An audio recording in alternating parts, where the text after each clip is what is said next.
Welcome to live trading, everybody.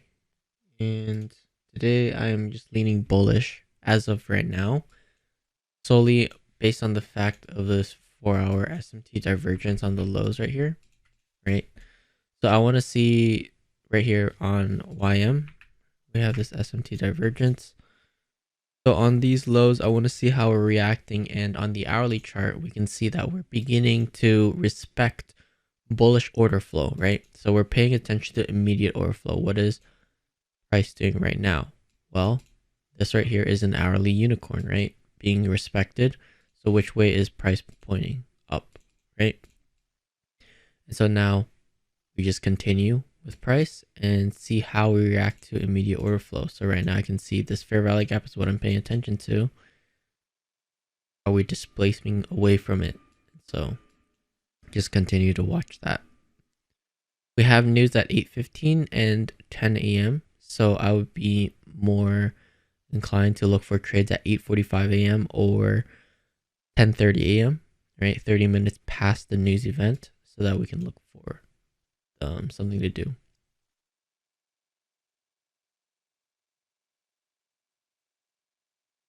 And so if we are in a market maker buy model, then this is the projection I'm looking at right now. Actually, sorry, this would be the projection I'm looking at. Let me just make sure. Yeah, this would be the projection I'm looking at because it is the candle body swing low and the candle body swing high, and that's what I'm really projecting. And so from here, I see it between negative 2.5 to negative 2 to negative 2.5 standard deviations. This could be my first target for that market maker buy model, right? And so my ultimate drawn liquidity would be these highs if we're in a market maker buy model.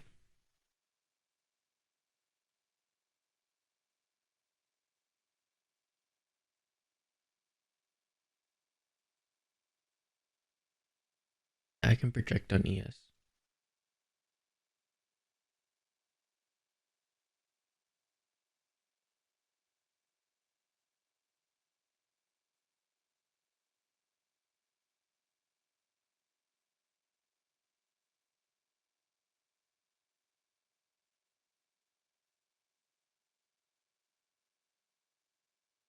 This would be my projection for ES. Not as clean in my opinion.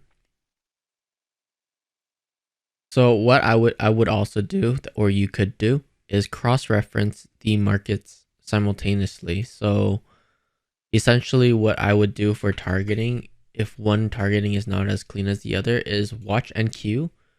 As we take out this target, is ES taking out that target? If it's not, then it's probably a sign that ES is weaker, right? So you can take profit earlier in ES because of that um, lack of correlation.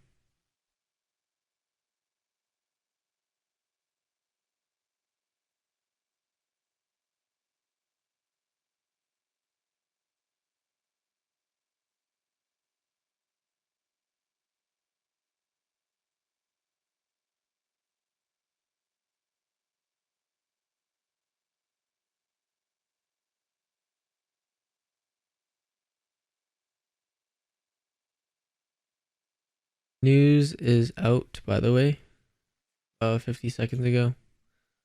Nothing too exciting, and I think that we won't be seeing anything too exciting uh until 10 a.m. because that's when Fed Chair Powell testifies. So this is the main event we're really looking for today, is that 10 a.m. event.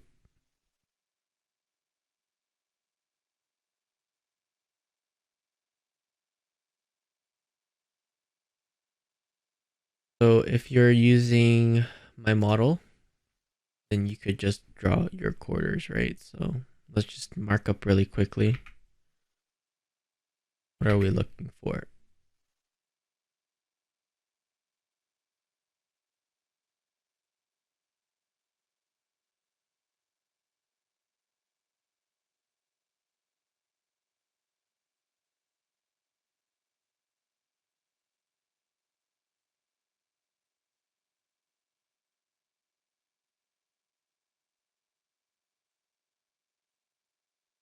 This is our true week open right here.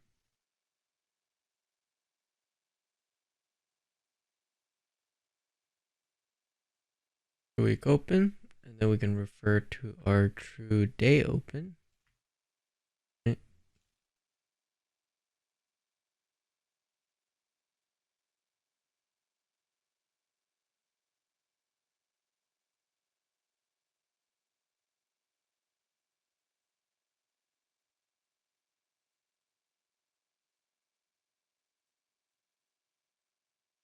We have a tiny SMT divergence here, but nothing extremely obvious to me right now.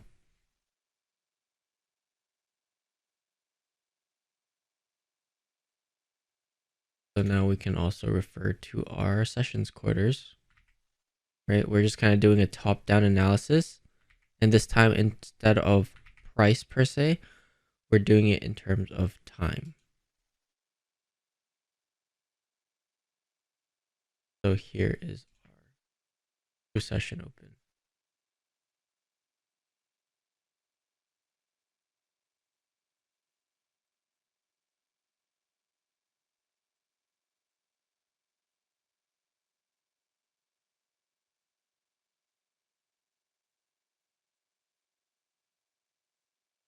Let me just delete these lines really quickly. I'll just leave the true opens, right? We can look at them as time-based premium discount.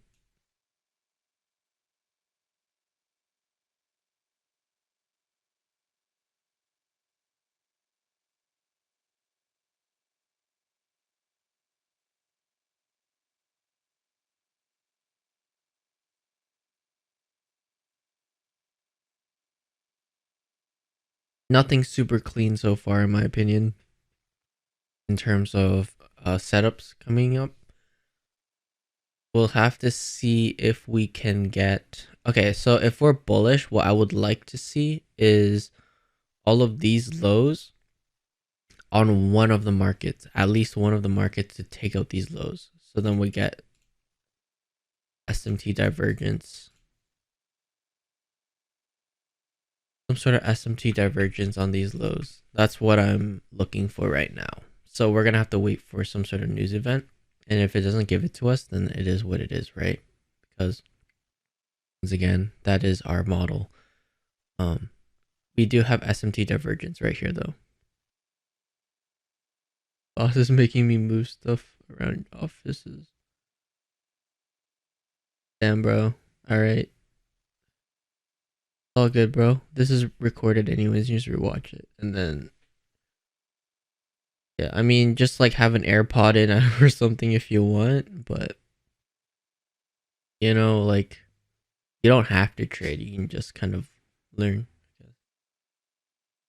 So right here, this SMT divergence that I just pointed out, right?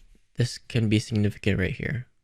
Not that we would trade it, but we can pay attention to it. Once this SMT divergence occurred right here with YM, right, on the lows, then we start getting expansion higher. So something to note. SMT divergence breeds expansion, right? So, but as of right now, in terms of my setup, nothing clean that I see yet.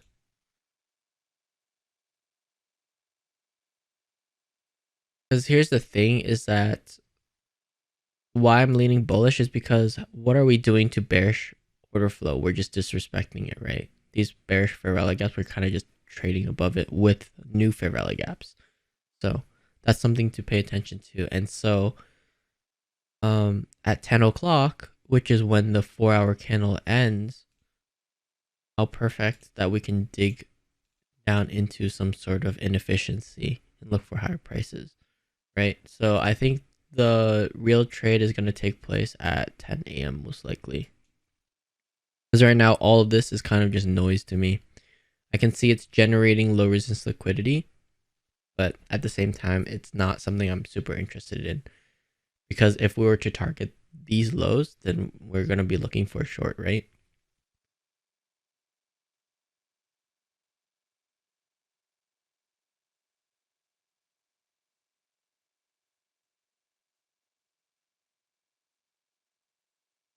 For time frame alignment, if we have an hourly PD array, are we looking for 15-minute SMT or 5-minute SMT? We're looking for a 5-minute SMT if you have an hourly PD array.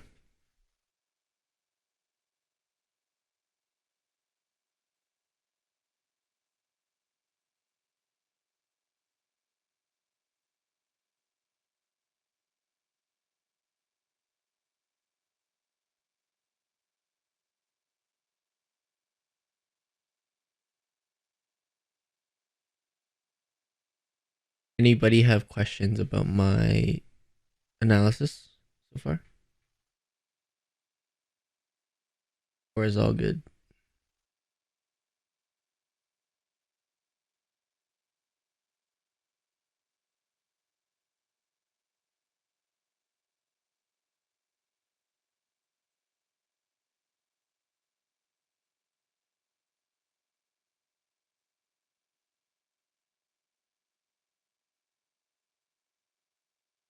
Alright, perfect. Shows the SMT again. Yeah, on the 4-hour, it's gonna be these lows right here.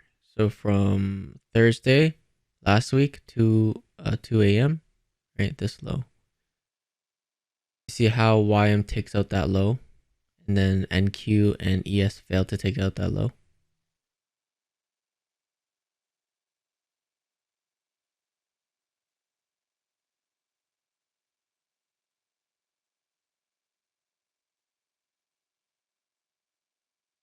Yes, extend. It would be 1-hour PD array. You would be looking for that 5-minute SMT and 5-minute market maker model essentially. Now it doesn't like the market maker model. You can find it on different time frames as well. That's something you can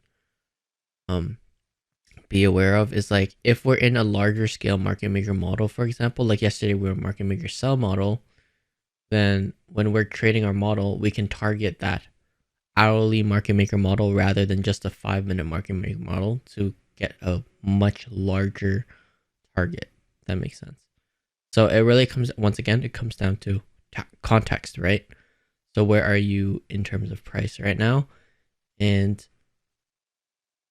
what I generally like to do is I like to enter on the lower time frame and then target the quote unquote higher time frame, or the intermediate term time frame target is what I like to do. So if we're in an hourly fair value gap,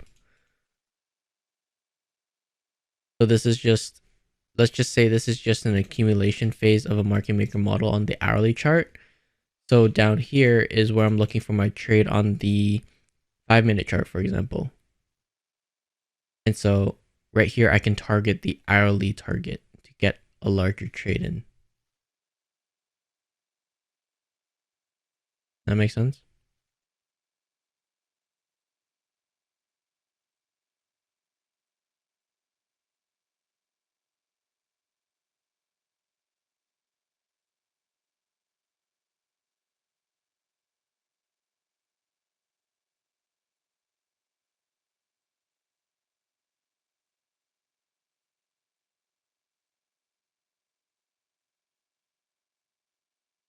That's perfect, Sheep. That is amazing that you took notes on that. I think everyone should have notes on that, actually, if you don't already have notes on that.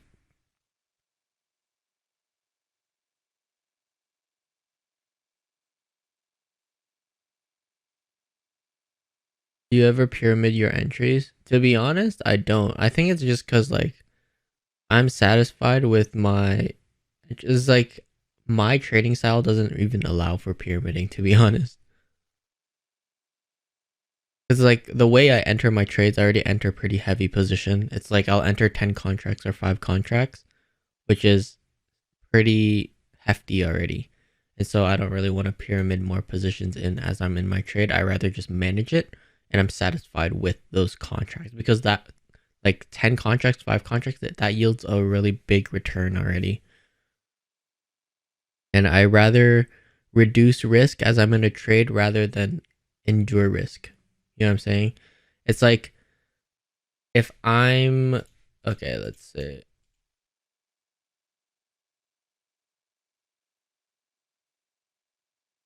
say right here I enter my original position right here. right? And I'm chilling. I don't go into drawdown at all throughout this whole thing. And then as we're going lower, I'm managing my trade.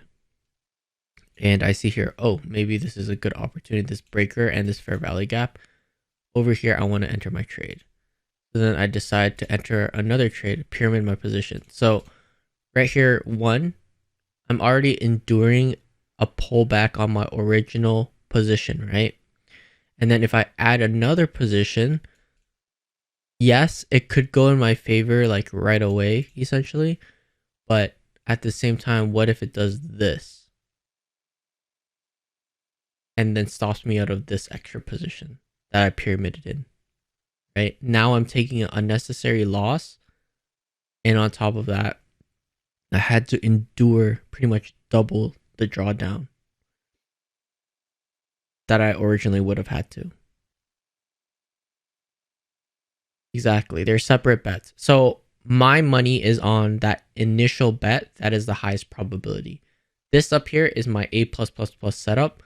This here could just be an A+ setup.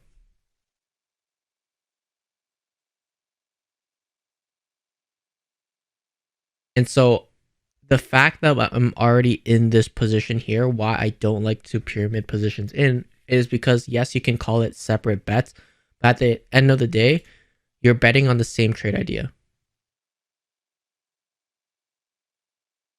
Exactly. You're literally betting on the same idea. And that's why when people trade EUGU at the same time, or they trade ES-NQ at the same time, they're correlated, which means you're putting double the risk on the same trade idea. Right? Because remember, at the end of the day, if NQ is going lower, ES and YM should be going lower too. So if you're shorting both ES and NQ, I see this in some of the students' journals. If you're shorting both of them, you're putting double the risk on an idea. It's like if I shorted NQ right now, and then I shorted ES at the same time right now. I have the same expectation for both markets. It's the same trade idea. But, you know, it is up to your own risk tolerance. I would just say be a little careful about that though.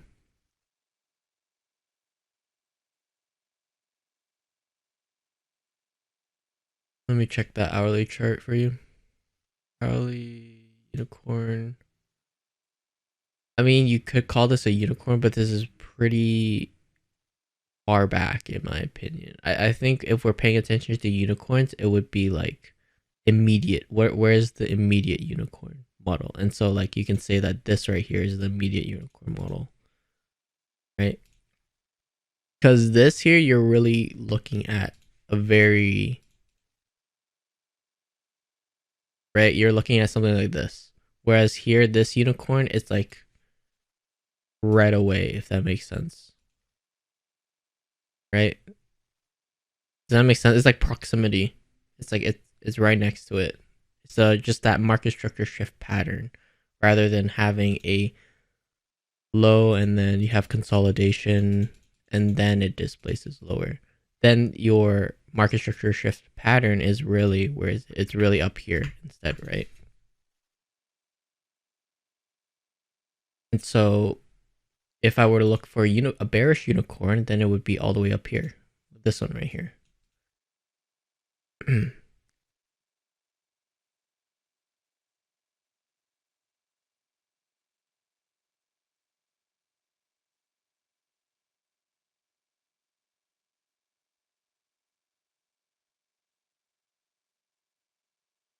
Once again, don't feel any sort of FOMO here, right? Because we're just waiting for high impact news. Even if it runs right now, it's not painfully obvious to us where it wants to go right now. I can see it going lower for this liquidity, but on the higher time frame context, I can see it going higher for a market maker buy model, right? So you always have to be objective. Like the fact that I can frame two biases, in my mind, I'm already thinking this could potentially be a low probability scenario I don't want to be a part of.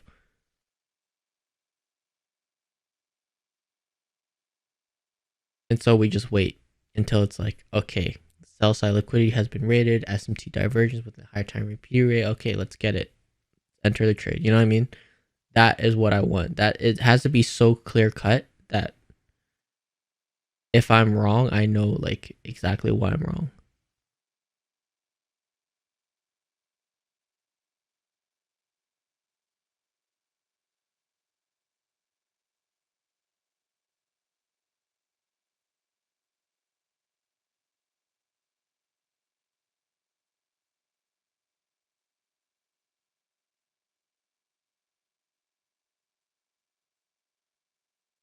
I am paying attention to this fair value gap right here on the 5 minute though, because we have a SMT divergence within that fair value gap, right? So that's something I am paying attention to.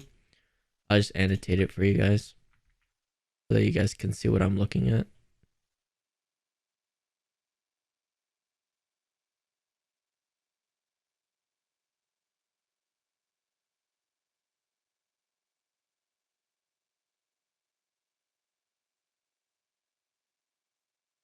And then there was SMT divergence here on the lows. Right. Then we displaced higher for a quick trade.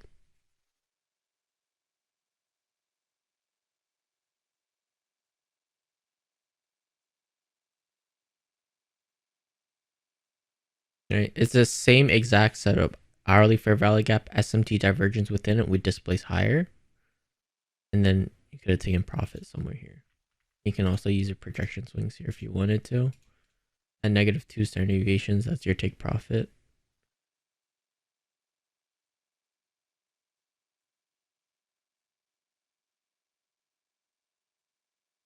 Yeah, got you. SMTs on these lows.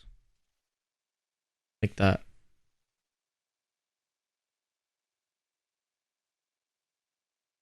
I'll move that over to make it a little more clear. SMT like that.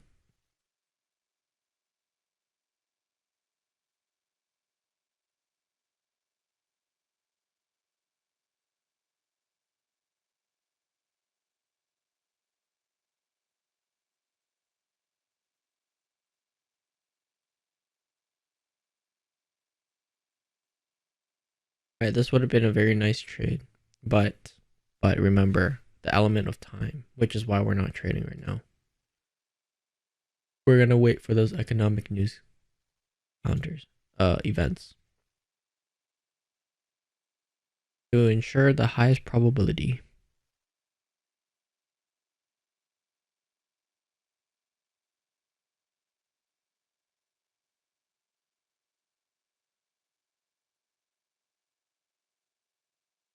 We dug under the true session open as well, right?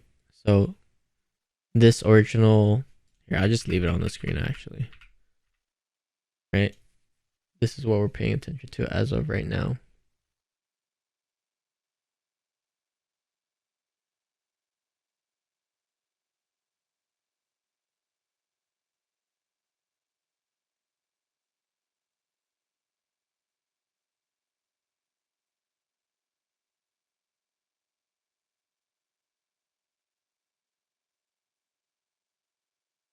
SMT is only the immediate push after it happens, correct? Sorry, what do you mean by that, Megan?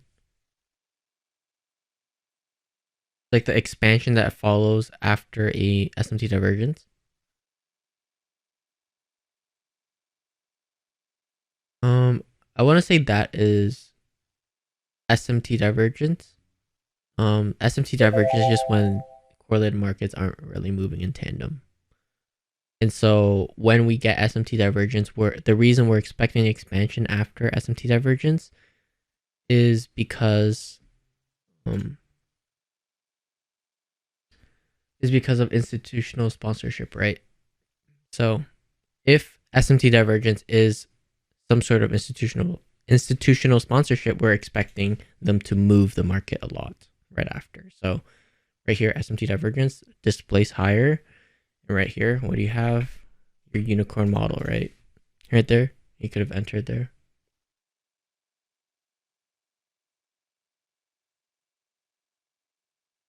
But the reaction from SMT is only the immediate push up, not a reaction back into the area, then push up.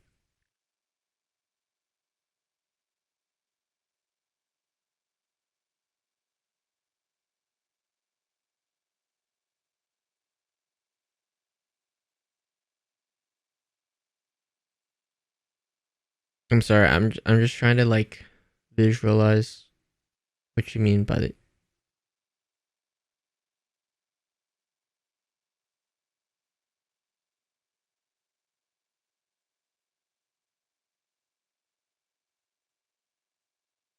You can still get a reaction.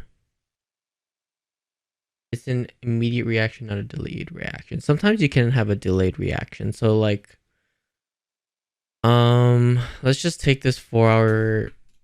Actually, this isn't. Yeah, this isn't a good idea. A good example. Sometimes you'll have SMT look like this. Like it could create SMT on the lows, like consolidate, go lower, and then go higher, right? And then from here, this is that SMT divergence. So you can have stalling. And it's dependent on what kind of news events you are, what kind of market conditions you're in, right?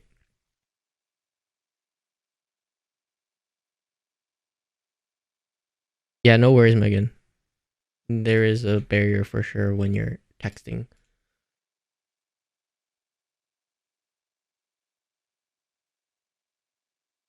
Oh, also, if you guys want to like speak and ask questions, you can just like, I think there's like raise your hand or something for the stage, or just like give you permission to speak, and then you can ask your questions.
I'm also paying attention to the 1 minute right now. Sorry, I was looking on my secondary monitor, so I'm paying attention to this fair value gap right here specifically.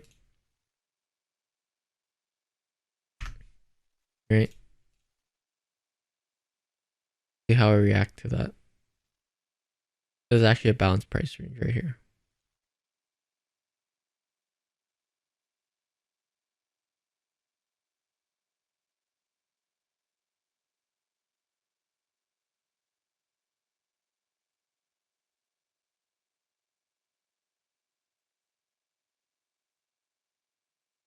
This is just kind of more so tape reading than executing, but you can see how tape reading is extremely effective. Very, very effective exercise. And so by practicing my tape reading skills like this is how I manage my trades essentially. Like as of right now, if we're bullish, then I want this fair value or this balanced price range to be respected, right?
Since there's a 4-hour bearish fair value gap above, would you say the market is more bearish than bullish?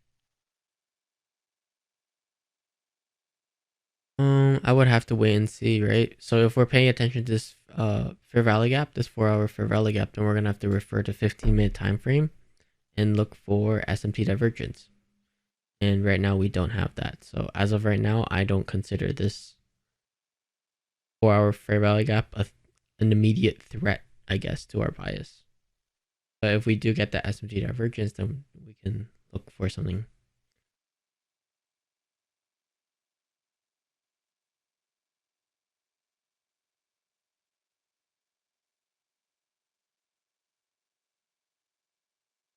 Yes, bearish SMT. Sorry. Did I say bullish SMT? That's my bad. So we got a bearish SMT from the 4-hour fair value gap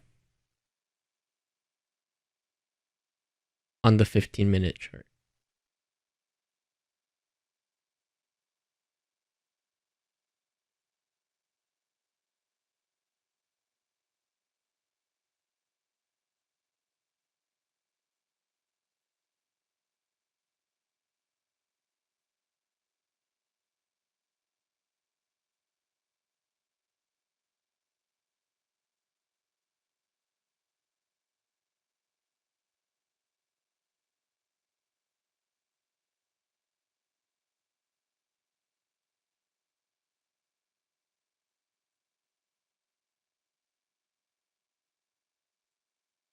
You say again why 15 chart and not 4-hour chart is just because of time frame alignment, right? So if you're using a 4-hour PD array, you're using 15-minute price action.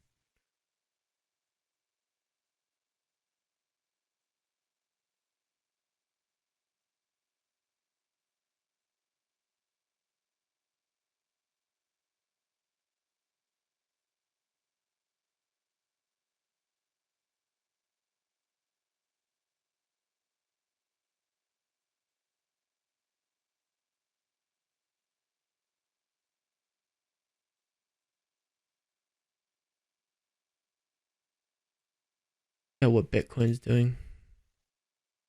Looks good for bullishness here, actually. Here, looks good to go higher.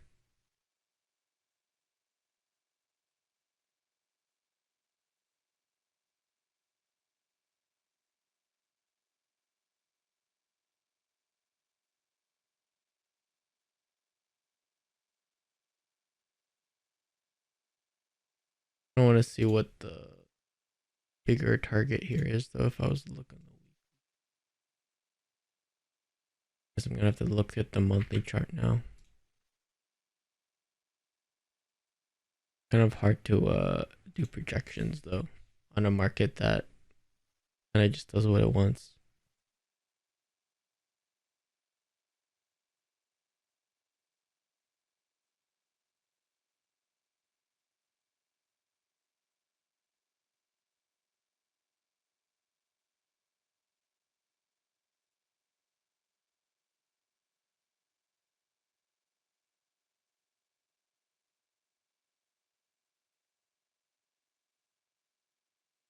With Bitcoin, how much are you using weekly power 3? Like does Monday to Thursday MD? To be honest, for Bitcoin, it's like more of a long-term thing for me. So I'm really paying attention to, for example, yearly power of 3.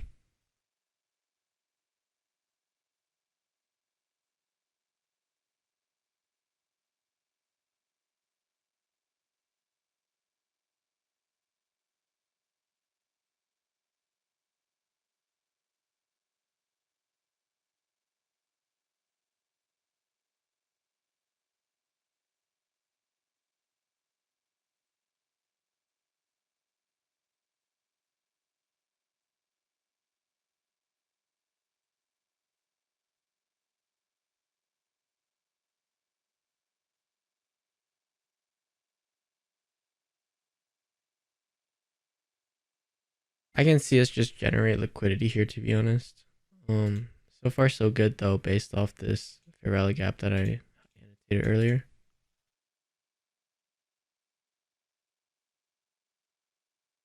Bottom left, there is a button to mute it. Honestly,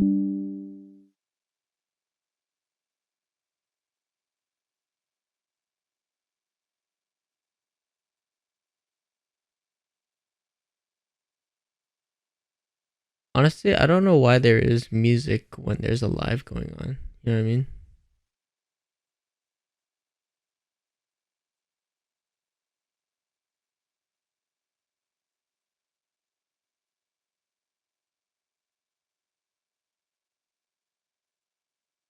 Not a reaction I necessarily want to see from a high if we're bullish. Right? See how we're wicking above it? That to me looks like manipulation. Once again, just tape reading though.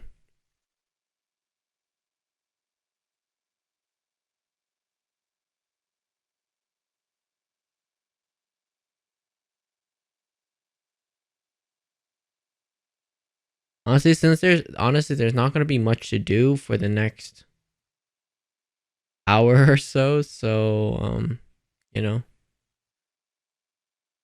do what you must.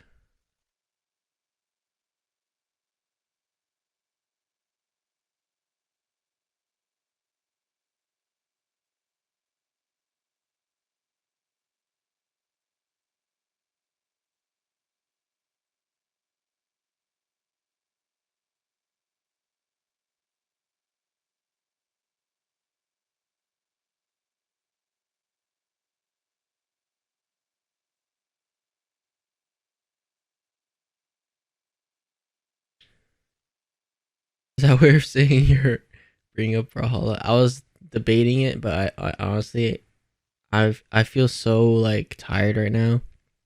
I don't feel like playing Brawlhalla. Not gonna lie, I feel like I'm getting burnt out low key.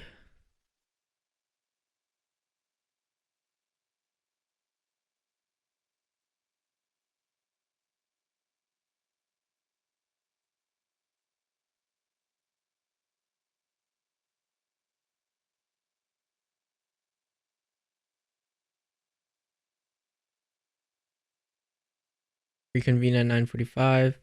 Yeah, we could. I'm just gonna keep the.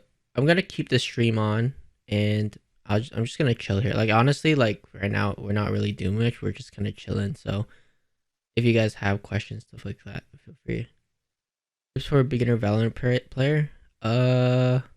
Running and shooting is more accurate than you think. There's your tip for the day. If you're new to Valorant, use the Spectre and run and gun. There you go. That's quite literally Radiant level gameplay.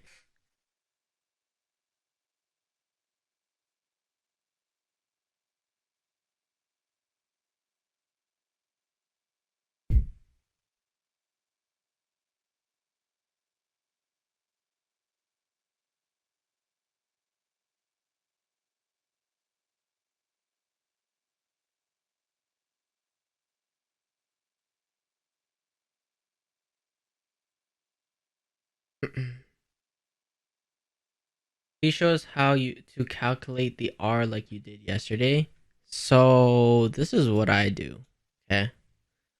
So step number one is how many points? Okay. To multiply by 20 because 1 point on NQ per contract is $20. Okay. After that, you just multiply. Number three is multiply by number of contracts traded. Okay. Divide by risk. And then you have your R.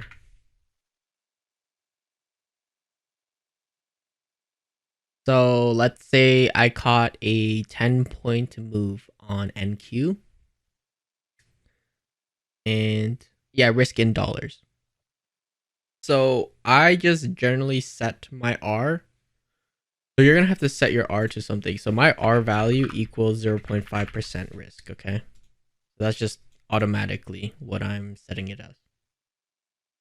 So if I'm trading my 300k account, 1500 is 0.5% risk, right? So now let's say I traded 10 contracts. Yeah, let's say I traded 10 contracts and then I took 10 points. So the first thing I do is, what is 10 points times $20? It's by NQ, but trade by. No, I trade with minis.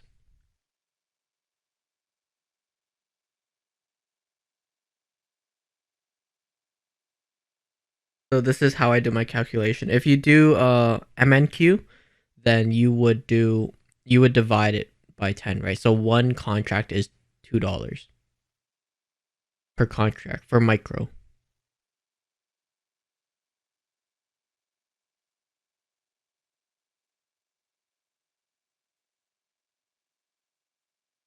So I'll give you the variables right now. Is that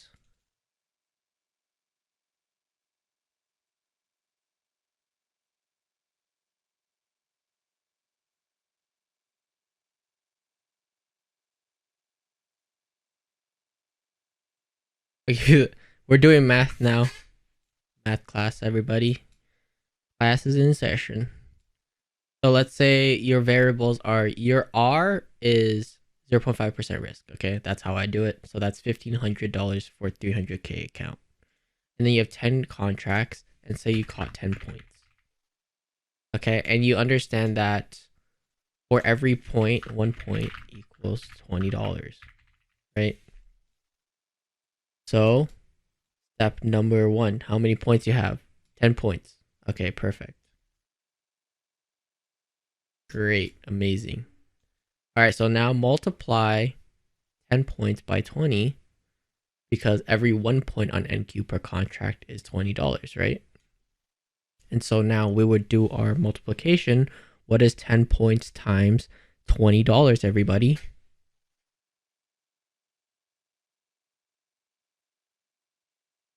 Exactly, 200. Good job, Shipwrecked. Very quick maths. Dollars. Okay.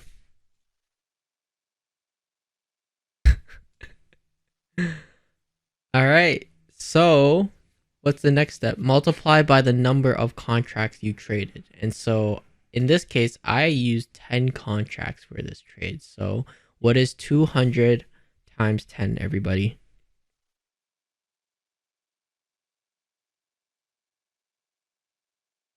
2000. Good job, everybody. Right. So now the fourth step is to divide your risk by R. So your R is equal to whatever you set it to. It could be 1%, it could be 0.5%, whatever percentage you're allocating to your R's. Okay. So in my case, I risk 0.5%. So every time I risk 1R, quote unquote, I'm risking 0.5%. Right. So now you're going to divide, what is 2000 divided by 1500?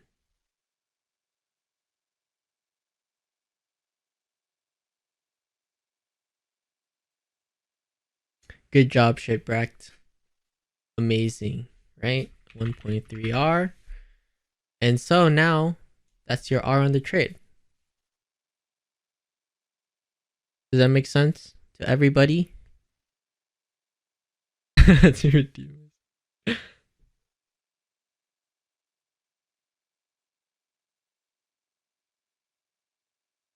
that make sense? I think Clyde's the one that actually asked me that question. So I just want to make sure Clyde understands.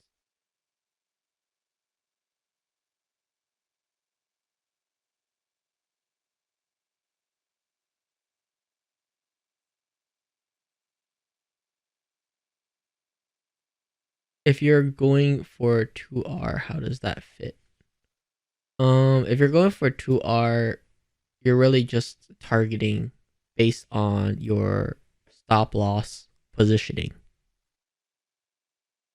That makes sense. So it's like if it's 2R, then I would just be targeting $3,000 profit, right? Fixed $3,000 profit is essentially what I'm targeting, or 1%, or 2R would be 1%, right? Gain. The sizing is automatic. So what I would do, or this is what I do actually, is I'll use the long position or short position tool, right? So then I don't have to, like, Jesse is honestly a monster for doing this, but what he does, he's like, all right, that's around 23 points, and he does the calculation. He just puts in the amount of contracts. What I do to make life easier is I literally just put my tool on whatever, right? And I just make sure my risk is already set here. So my risk is already set to 1500, right? So let's say I wanted to enter here. I wanted to put my stop loss here. And then my target was, let's say, 2R, okay? So this tool already calculates everything for me. I just need to put on 2.609 contracts and it'll automatically risk $1,500 once price reaches this point right here, right? And then once it reaches this price point over here, it's a $3,000 take profit, which would be that 2R. Does that make sense? So just for quality of life, I would suggest using this tool. It makes life so much easier. And that's why I'd never understood why people use lot size calculators, is because you already have this tool in TradingView.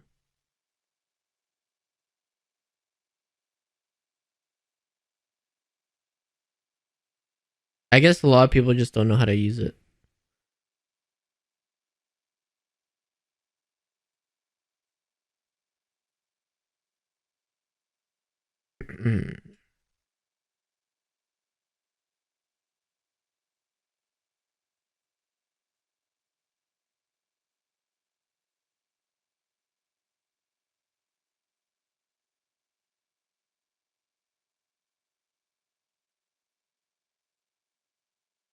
Yeah, I could do that, Snows.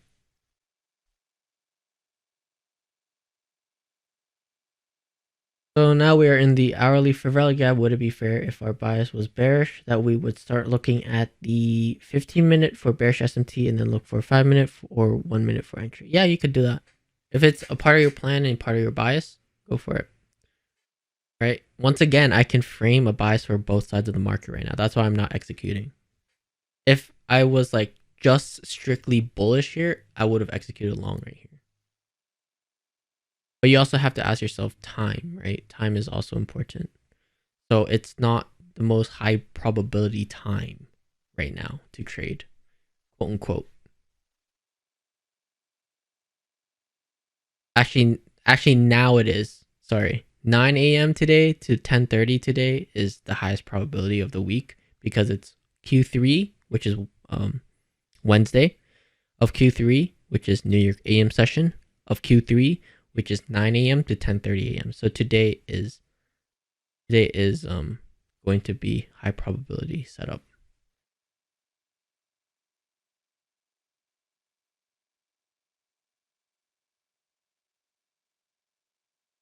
Ethan, you're looking at NQ1 right now, but trading NQ.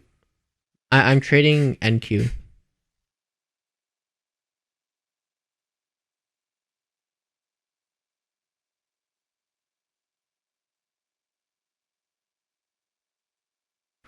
If you want to trade MNQ, then you just multiply your position sizing by 10, right? So every one contract of the NQ of minis, right, will be equivalent to 10 contracts of micros.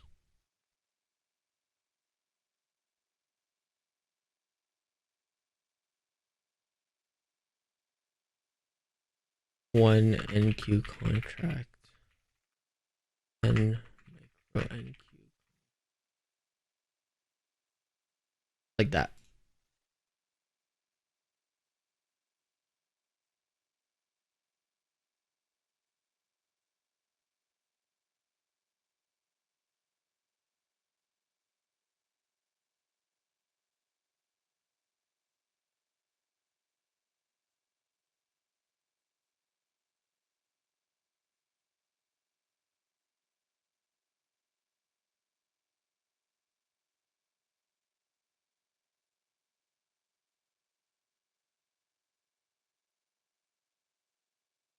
How much is it? Hard timer SMT on YMD weekly, daily.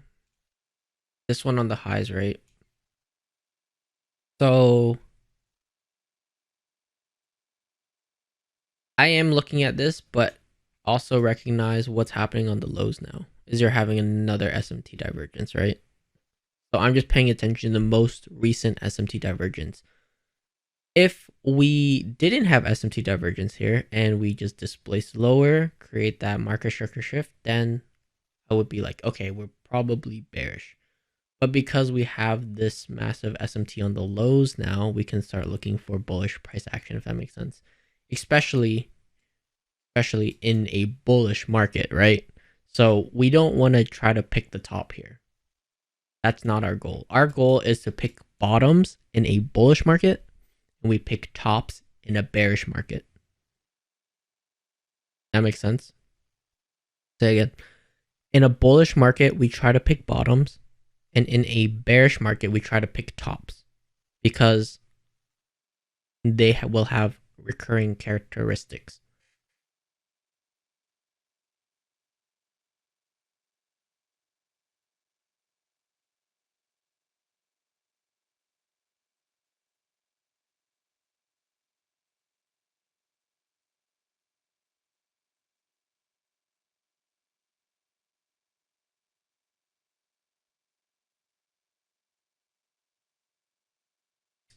Man, I'm not gonna lie though, it looks like a pretty good short.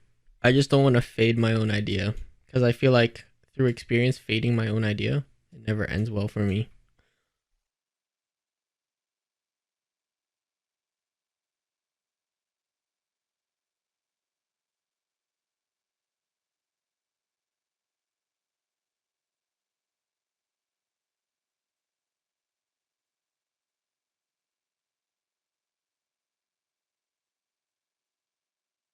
Oh, there's so much low resistance liquidity run at the lows though, you know what I'm saying? Just flip bearish real quick. I think that the news event at 10 will definitely do something. It definitely do something. And if it doesn't do something, it's gonna this is what I usually see when Powell speaks is that like initially it doesn't do anything, okay? And then he probably says I don't actually watch the event, but this is how I imagine it, how it goes in my brain, okay? Is that he is live and nothing exciting, and then suddenly he just says something crazy, and then the market goes crazy. That's my thought process. I always like give it a little bit of room to work before being like, all right, 10 a.m. There's nothing, but then like 15 minutes later, you just get like the most insane spike in price.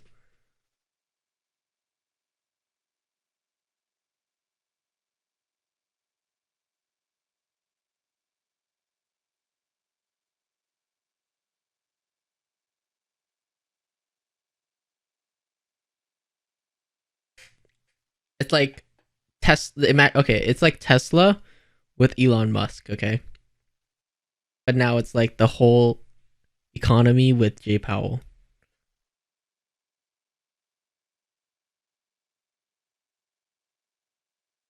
That's how I put it into perspective.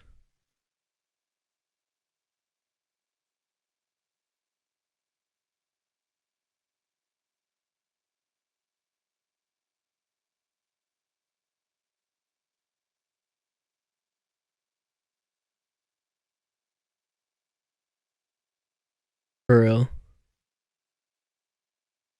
No, I told my friend to buy Tesla, and then like I think it was like literally like 1 week after he bought it, I think Elon was like, "Fuck you, advertisers! Fuck you, Disney!" It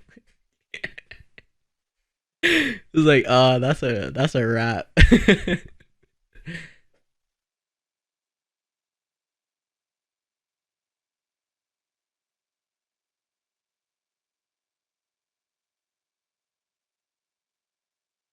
Woke broke.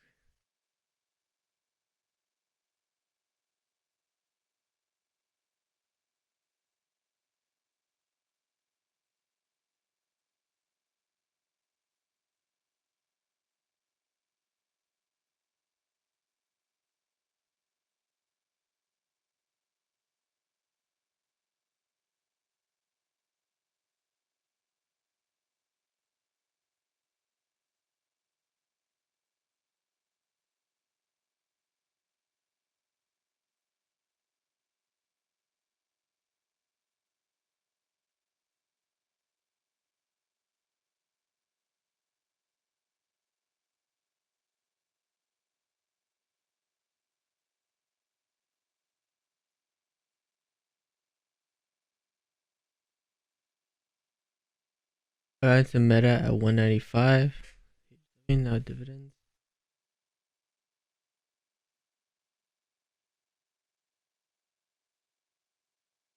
Yart, damn, bro. What the fuck? Wait, that's crazy, bro. But that's actually insane, bro. The chart doesn't even like exist. I thought I was quite literally looking at this. I was like, yo, what's going on here? We're just at 496. I found it. I found it. Damn, that's crazy.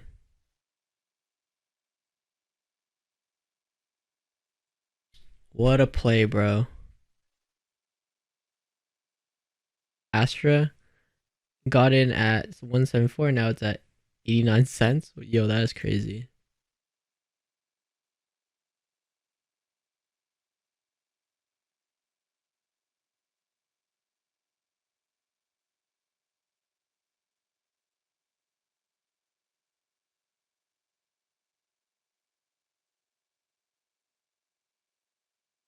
Just another rug pull.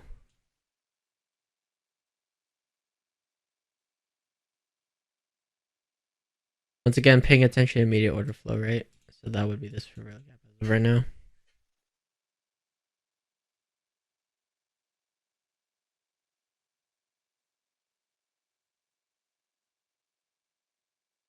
We've also activated this breaker right here. Something to look out for.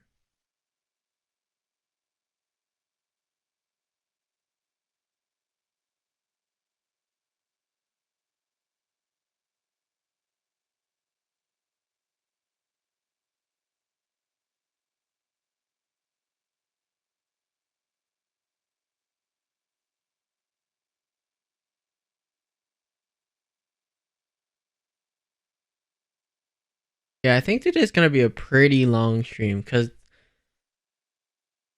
like, how I like to do it is I get on 15 minutes before high impact news, and then I stay until the last high impact news. But that means today I got on at 8. I'm probably gonna get off at like 11 or 12.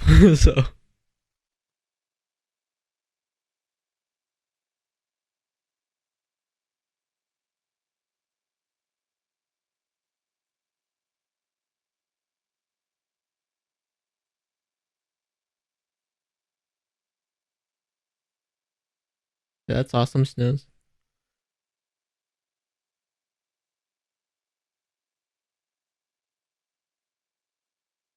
All right, so this is not a reaction I'm liking on this breaker.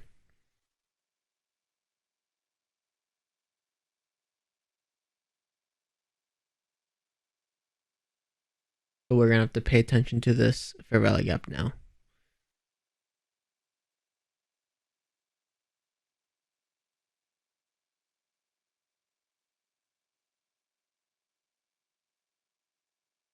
In my opinion, this is like the last line of defense kind of thing. We don't have SMT on the highs though, so that's still something I'm waiting for.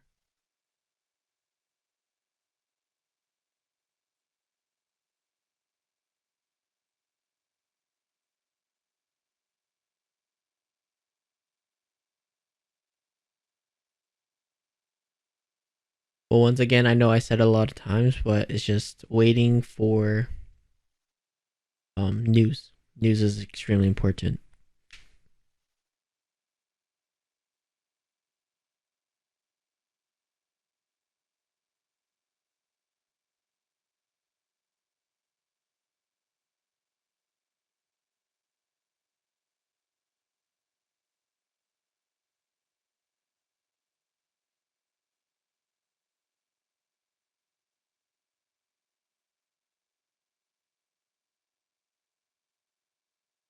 Next Monday though, I'm gonna be showing you guys something called sequential SMT.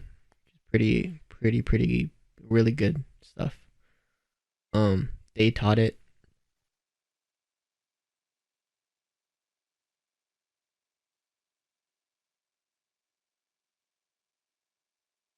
and I use it a lot.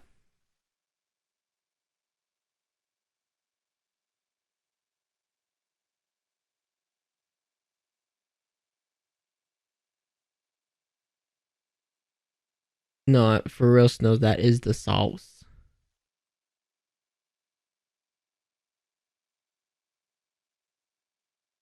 Listen, Elijah's been trading for like a week and he's already making profits. This guy's a giga chad. No cap. The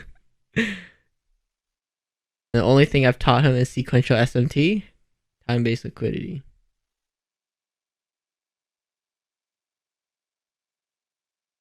Oh yeah, and market maker model.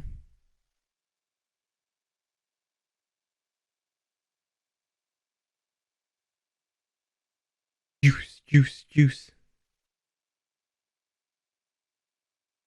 You guys want music or is silence your kind of music?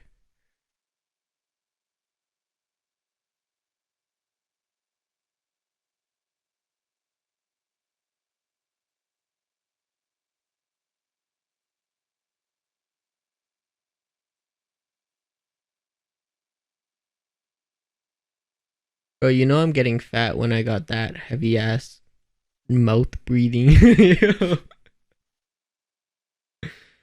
I gotta freaking hit the gym, bro.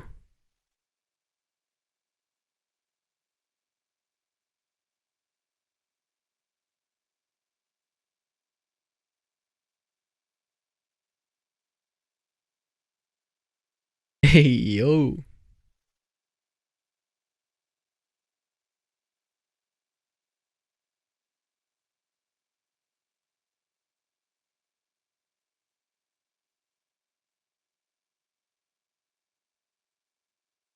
I think I'm gonna be making a calendar and then in the schedule channel, I'll just be posting it monthly. So then you guys know what to expect per month, like on a monthly basis. That way you get so then you have like a monthly notice essentially. Or maybe I can update it. No, I think I'll do it monthly. I'll probably do monthly. I was gonna say bi-weekly, but then that'd be a little. I feel like it'd be a little annoying.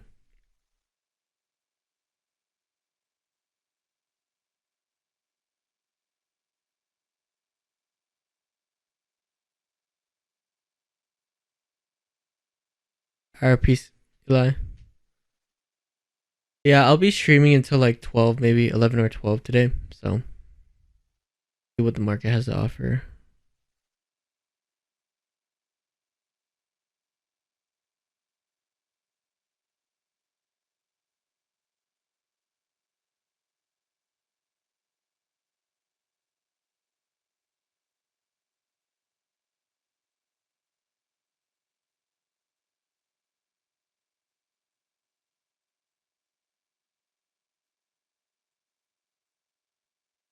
You really want to press the button?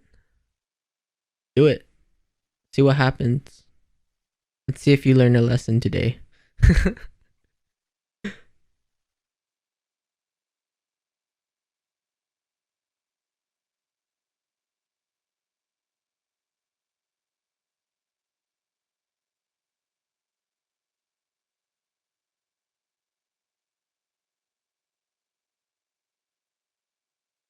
I'll ask you this, Carson.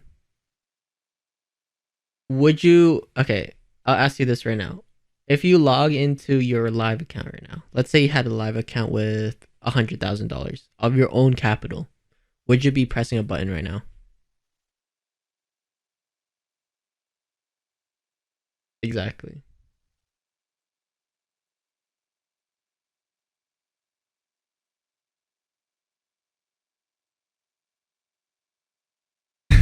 All right.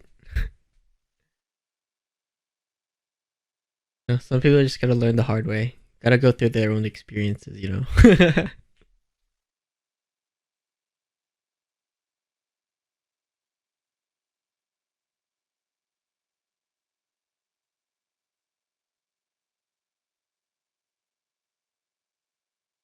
Oh, I forgot Jesse's streaming today too. Yeah, he streamed like Tuesday, Wednesday, Thursday in the Discord now, but I can't attend.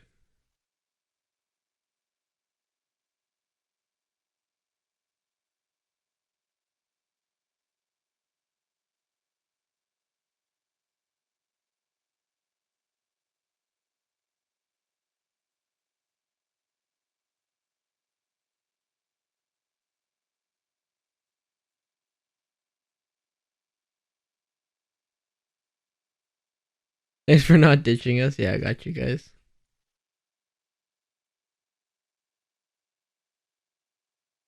I feel bad for Kim. Well, I mean, this is what I'm here for, right? I'm here to try to teach you guys, try to help you guys, right? And I'm gonna be honest, you guys literally pay me for this, so like I kind of have to do it, you know? Like this is what you're like. You guys are supporting me for, is to get a more in-depth experience in terms of my teachings.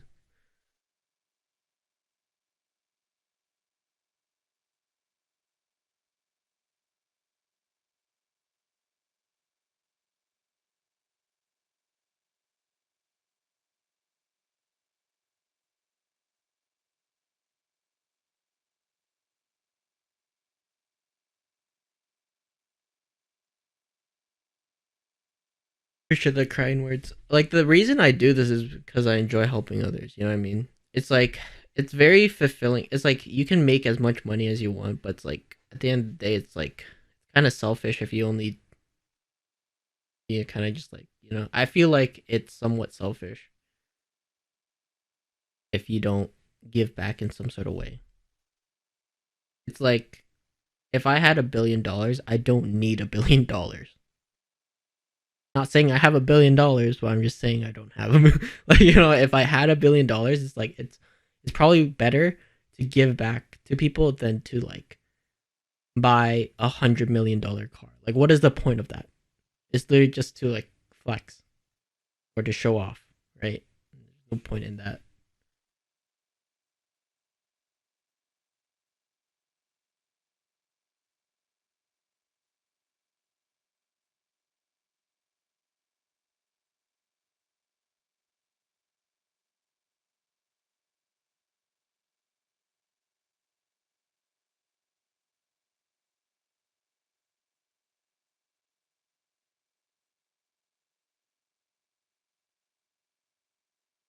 I guess everyone has like a different perspective on that. It's like I know some people like I'll be honest, like on the come up, I had it good. You know what I mean?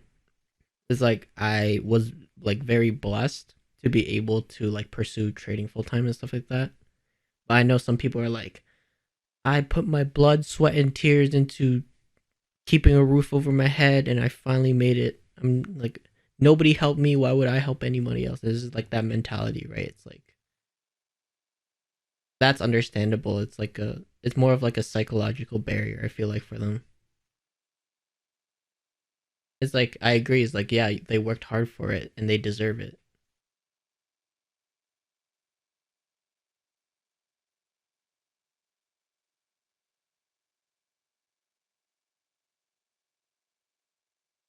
Thanks, Carson.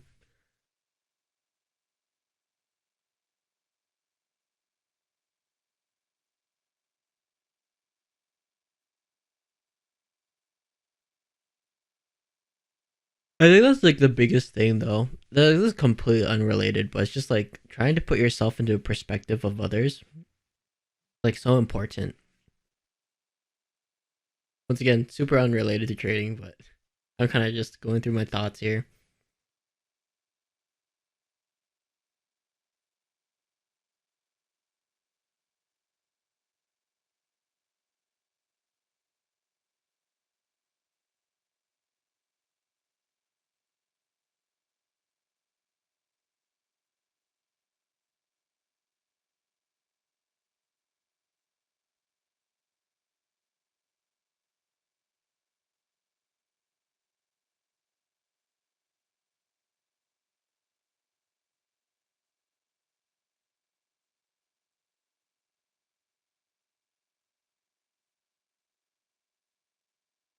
That is the dream, Carson.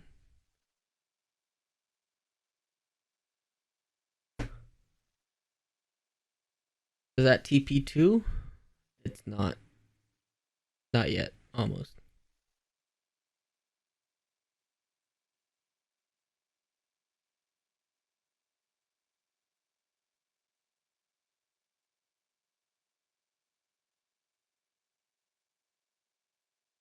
Show real quick. Oh, I don't know why I didn't realize I turned that off by accident.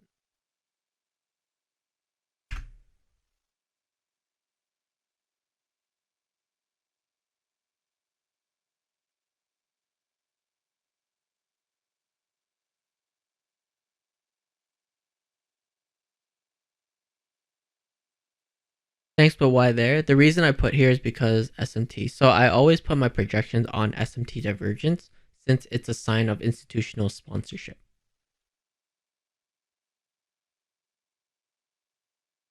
I can see a very nice setup. If this SMT on the highs here, right here, holds. If this SMT holds with YM, then once we break below here, we can get a fair value gap. Go lower. Possibly. Look for a short right here. This would be that turtle soup short right now, but I'm not very convinced that we're going lower yet, so that's why I'm not taking a turtle soup right here.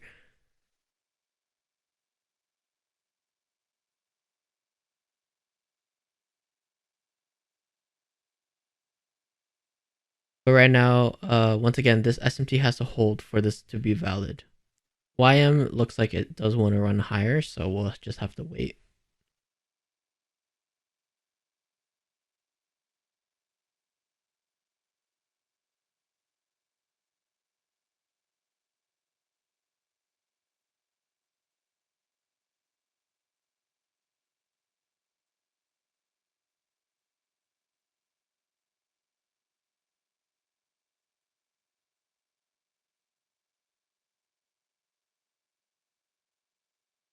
Equities open in 5 minutes.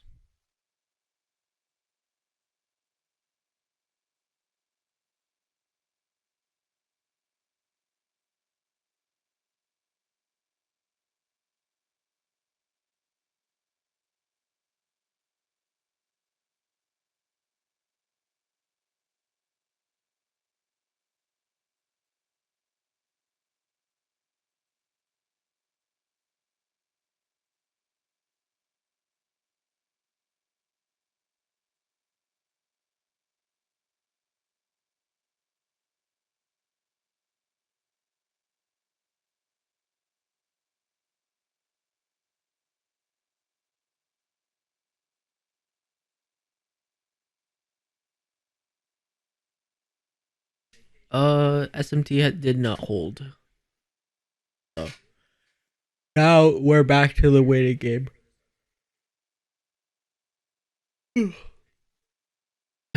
Man, I love how fun and exciting trading is.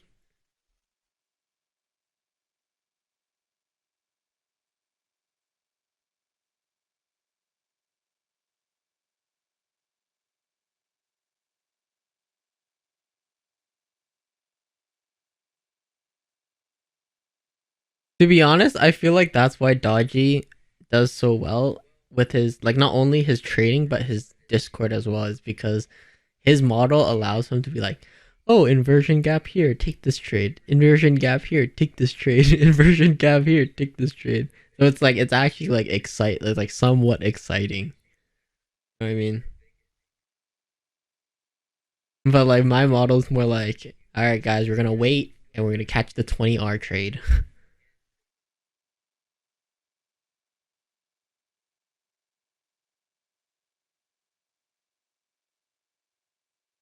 Yeah.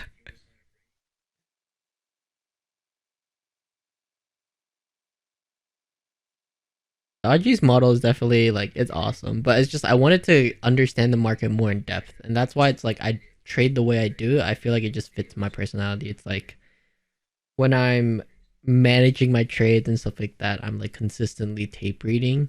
I'm like, that's what I like about my trading style is I just let these runners run. You know what I'm saying? It's that precision that sets me apart, in my opinion. It's like the precision I have when I am right, of course. Then it's like that shit is so satisfying.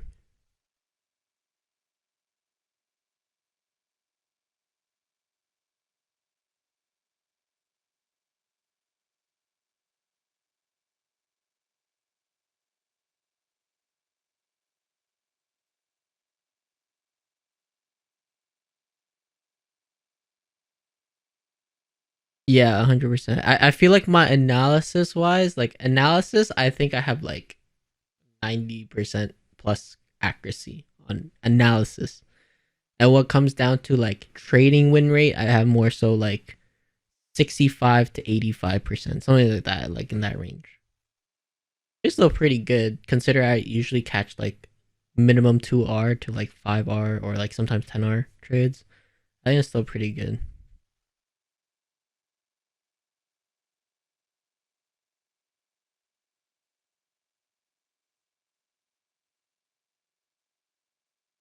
A 100% remiss.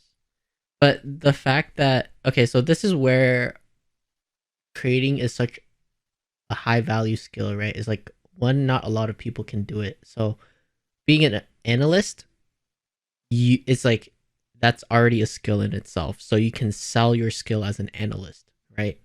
And then secondly, you can become a teacher for trading. You can be a trader yourself, obviously. Um, right? So it's like there's so many different venues you can go down.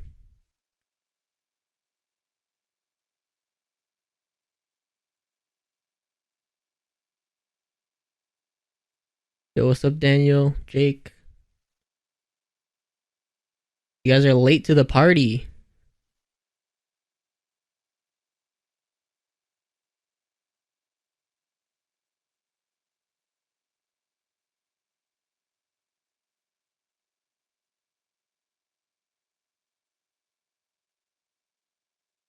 Looks like a Judas swing to me.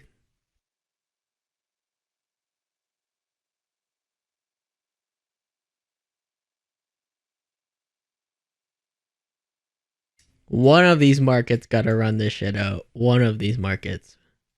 Guaranteed. Surely one of them has to run it out.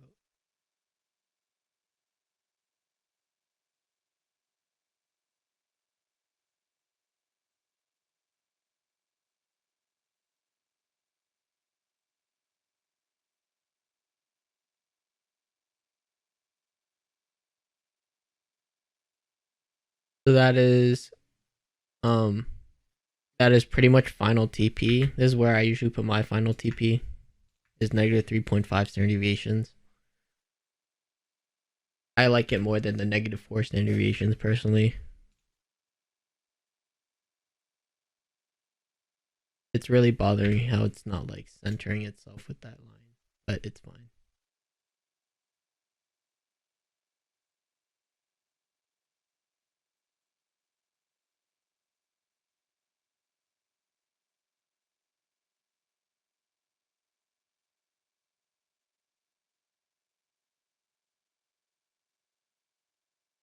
So far, so good though, right? Based on our analysis. So far, so good. Okay, this fair value gap right here. Short price higher.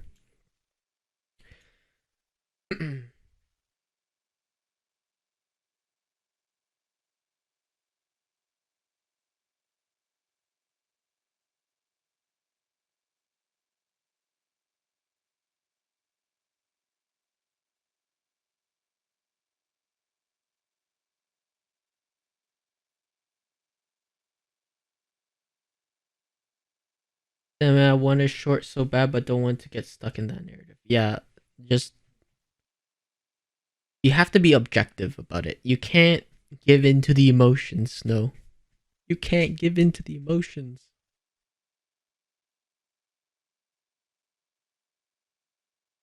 It's like what's object. Okay, what is happening here objectively? We're just consistently going higher, right? And I already gave you guys this massive framework this morning, right? Hourly fair value gap, SMT divergence within it, looking for higher prices because paying attention to immediate order flow. What are we doing? Going higher. Which way is the market pointing towards right now in terms of order flow? Higher. That is not higher. Higher. There we go. Right? Which way is the market pointing? It's pointing higher.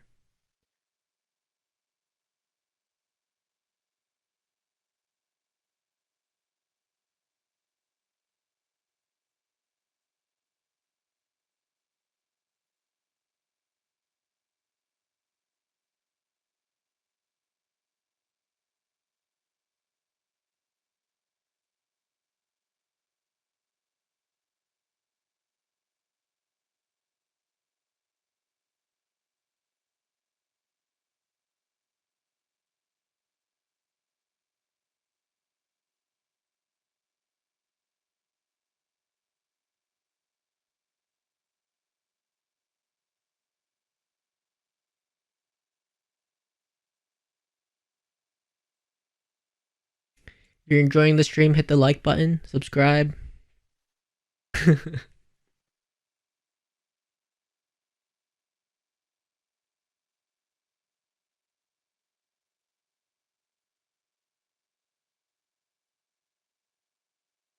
Bro is a full-time YouTuber. Yes, sir. I'm gonna start posting some Brawlhalla clips. Gotta post some Valorant clips. Would you still be looking higher seeing we are so far above the queue to open? So I was telling everybody how I could frame a trade going both ways right now. So that's why I don't want to make a specific call rather than just tape reading right now for you guys.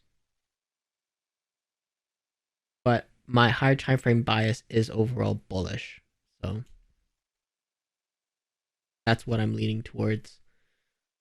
Um Although we're bullish, I can still see us coming down here to like clear some sort of liquidity, right? Getting SMT divergence with one of the markets on the lows and then look for higher prices. So that's like kind of my game plan right now. And so with that in mind, that means even in a bullish market, you can still take shorts, right?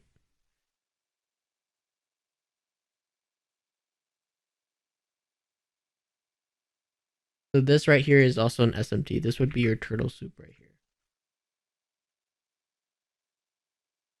Start to get that displacement higher.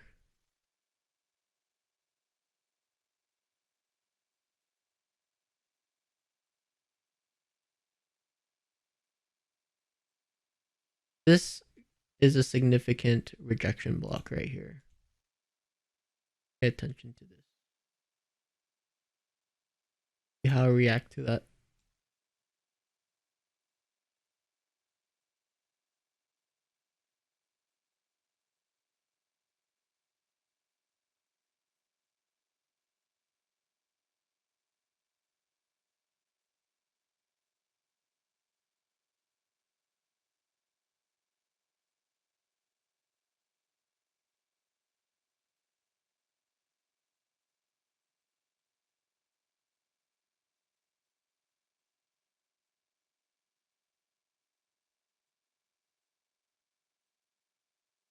Pay attention to the low right now on YM and ES. See if we can get a clean market structure shift for both of them.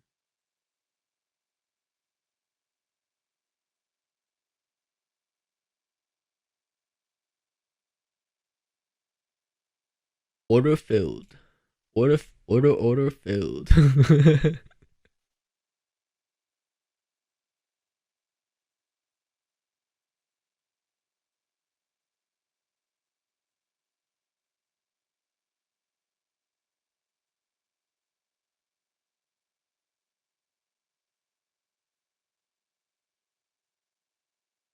Hourly bearish order block.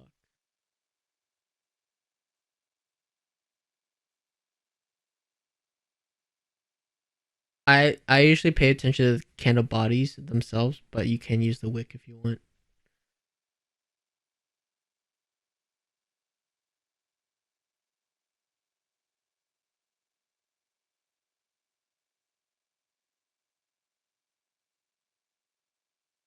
I wish we got an SFT on the highs. That would make this so much cleaner.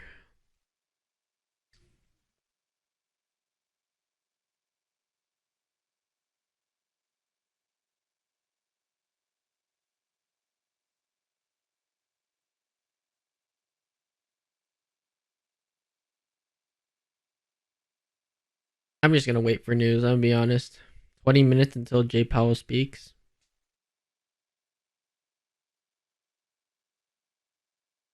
There's no point hyping ourselves up to look for a trade right now when we have high impact news in 20 minutes. That can destroy us.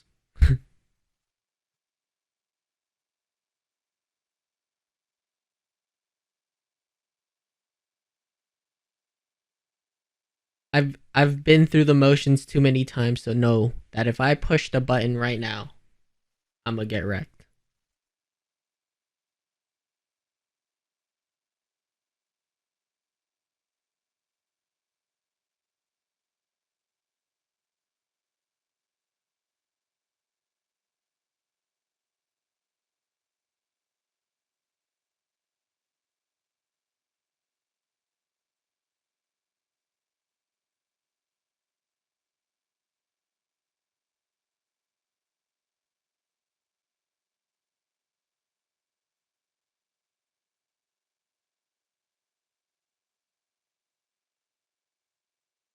See, imagine you shorted there.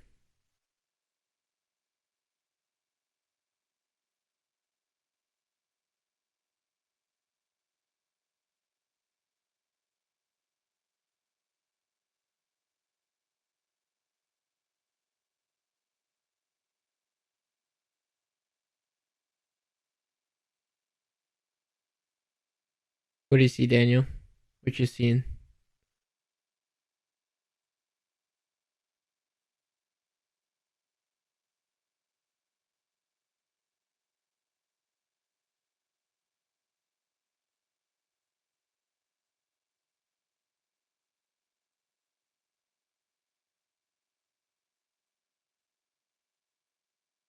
Is that on the 1 minute?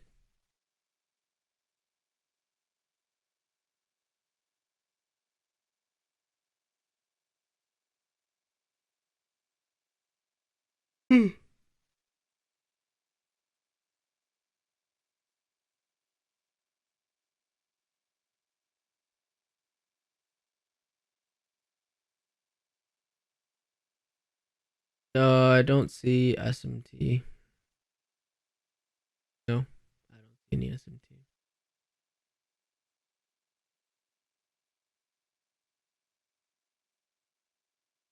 I gotta find what Daniel's talking about.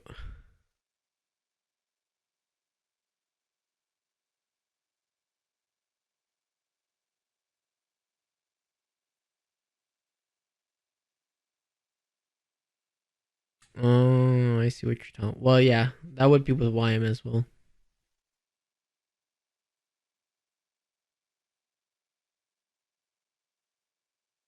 I would wait though, Daniel, if you're looking at that.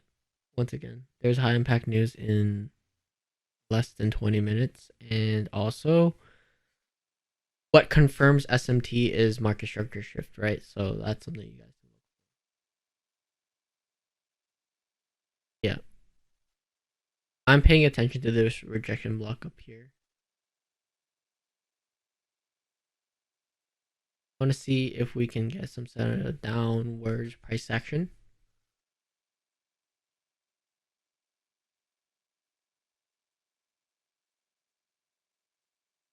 Can you explain about more about how to know when news acts to accelerate and when news acts as manipulation?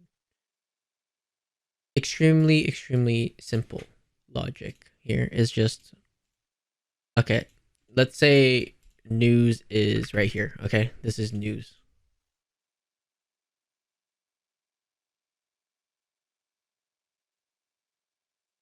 Okay, there we go.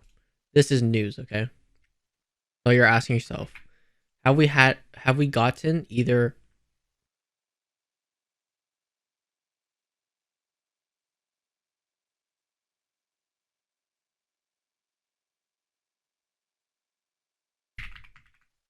All right, you just ask yourself these questions: Is there SMT? Is there a liquidity raid? If your answer to both of these is no, then you can expect news to manipulate and then distribute. Okay. What happens if you get a liquidity raid prior to news? Then you can look at that as an acceleration in price instead. What if you have SMT divergence on the lows right here?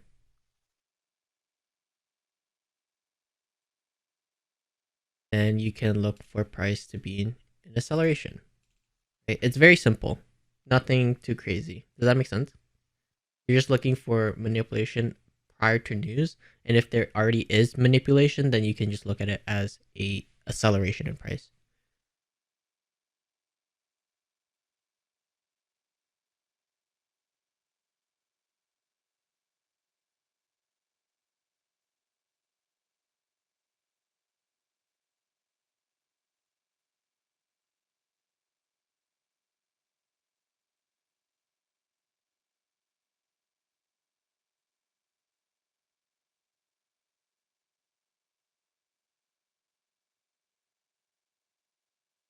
Yes, playing out exactly how I wanted to so far is, but I do want to see one of the markets clear out some sort of low resistance liquidity first. if we're going higher. So far, so good though. Not gonna lie, I might be in a short here, but I did not want to influence you guys to trade because we have news in literally 1 minute.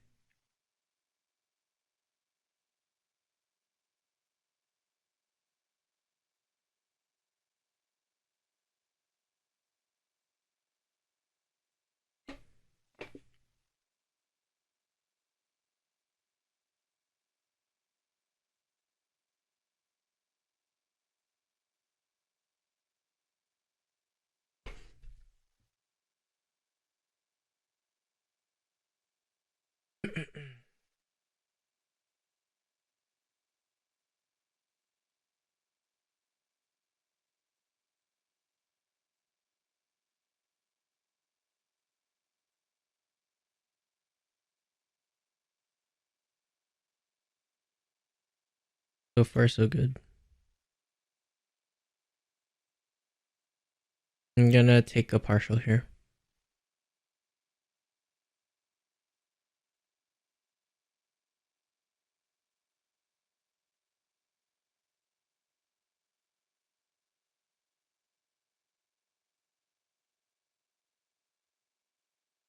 Now this is where you start want to be you want to start being careful, and this is where you look for your setup essentially. Once this news has passed, this is where you start looking for your setup.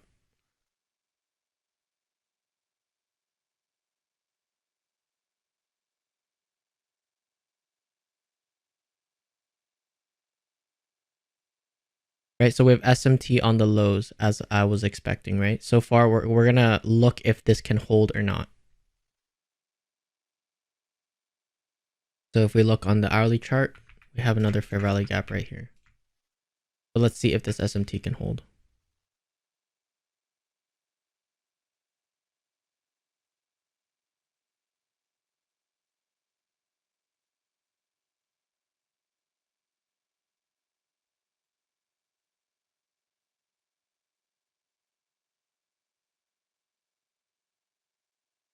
Yeah, so starting now is like you can start looking for your trades. Generally is like 10:30 is where you would want to really like seek out opportunities. But for now, this is something you can look at.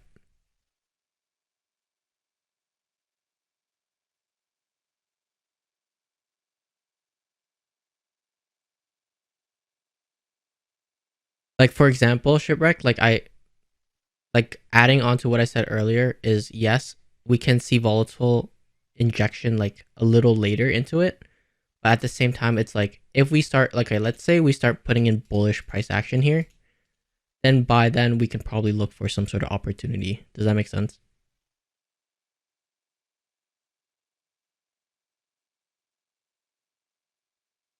And then if we use that news event and to spot some sort of manipulation in the market, then we can expect some sort of acceleration in price rather than a manipulation out of your position.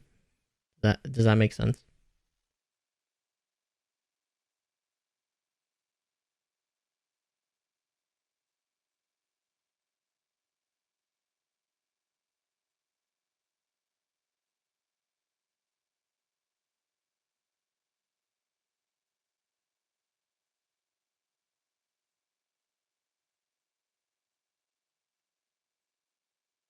Yeah, 100% sure, right. I agree with that.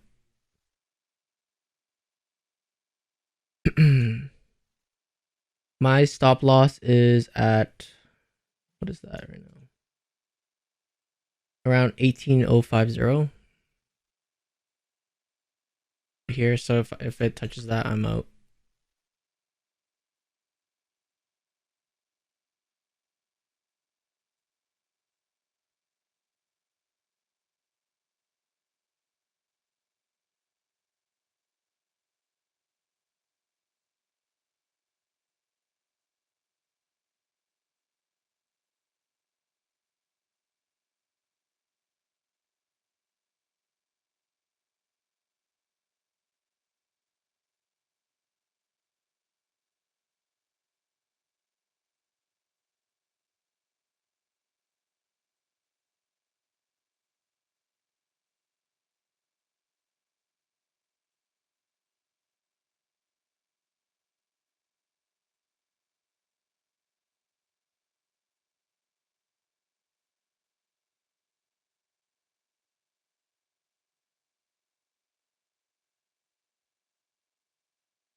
It looks like NQ will be making the SMT divergence here if we run out these lows.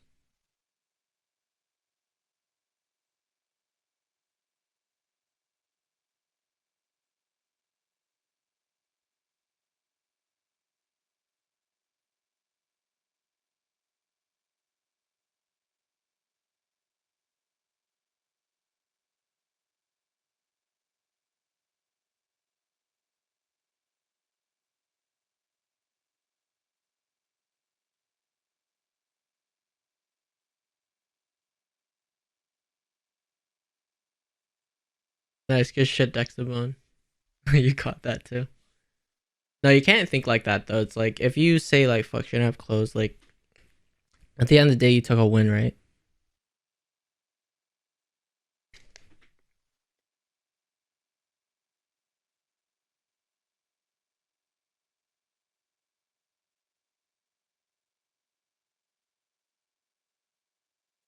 Okay. For those watching the recording, I apologize. It kinda got cut out there, but didn't miss too much.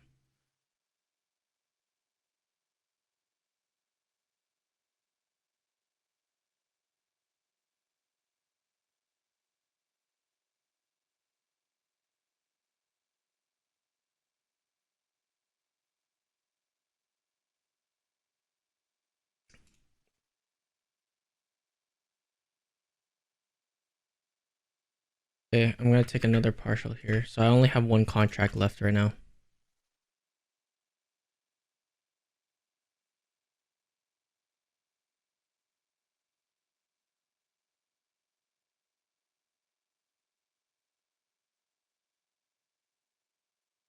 Got my stop loss a little tighter. So whenever I'm managing my trade, I'm just paying attention. I'm paying attention to immediate order flow. Remember, immediate order flow. All right, I have unpaused the recording. We're gonna annotate this trade for you guys now. So 5-minute rejection block.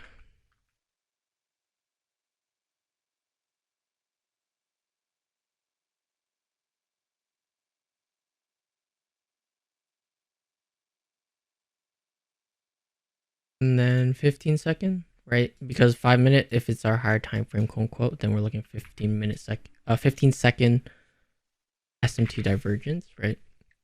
This SMT divergence occurred with YM and ES. So it actually occurred with both. So I'm just gonna put SMT. And then right here, we have our inversion fair value gap. You can say inversion fair value gap, market structure shift down here, or you can get balanced price range right here, which is that also that inversion fair value gap, right? This balanced price range right here. So a bunch of entry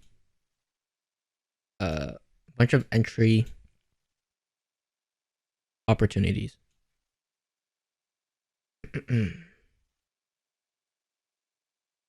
Let me look really quickly.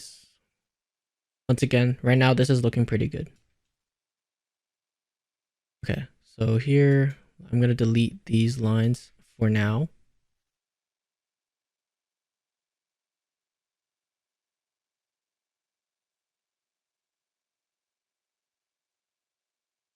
But that's actually crazy.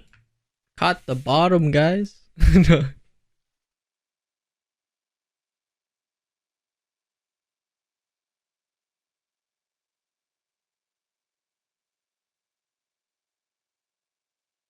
Add a little eyeball right here. Make it look pretty. And then, yeah, there's your screenshot.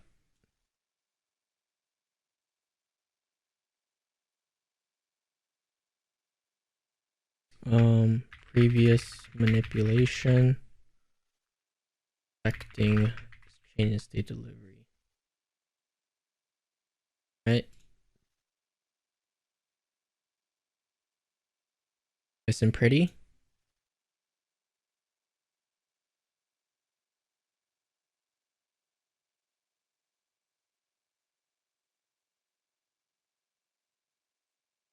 EQ lows. First target.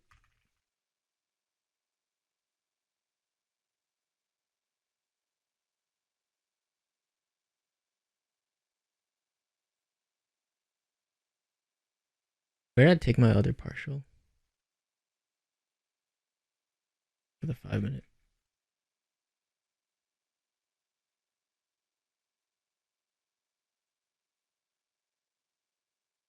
Actually, I just annotated how I would go for this trade.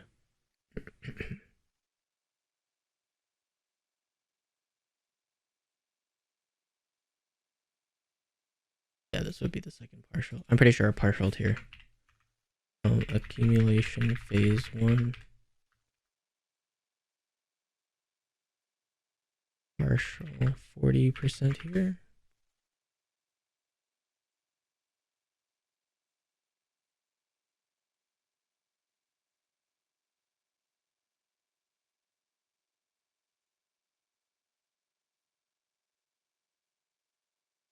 There you go, guys. Nice and pretty.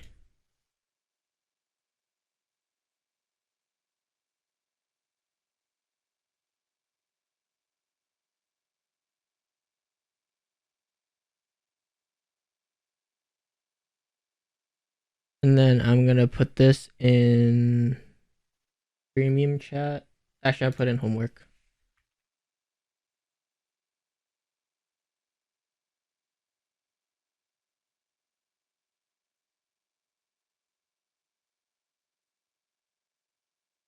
There you go.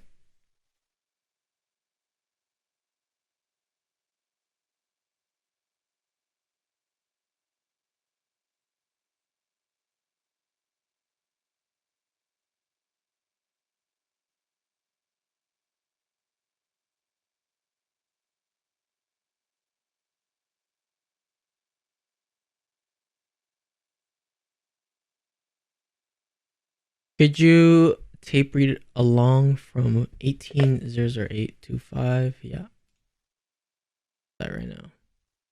That would be this low, right? 18. If you were in a long here.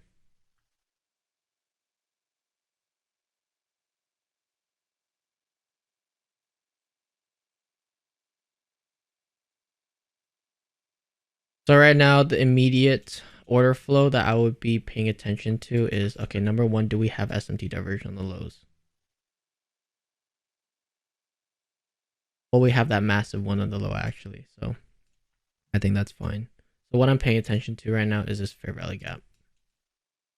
This is the immediate order flow that I would be paying attention to right now. If it was disrespected here, then it's permissible to dig into here, but I don't want a candle closure below this.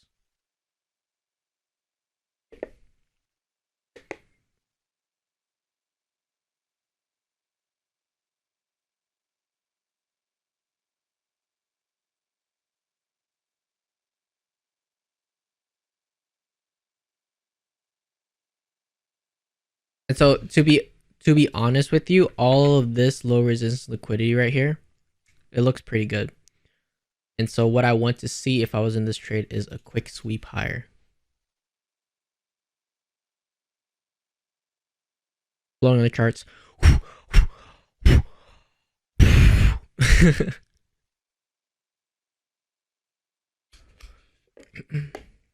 Right now, if I was in this long, I'd be a little more cautious here. This is last line of defense pretty much. So if we're going higher, I want to see acceleration. That's what I mean.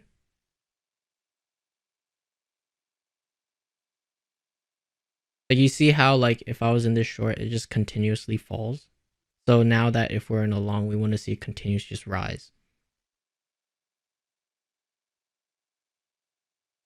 And this is your unicorn model right here.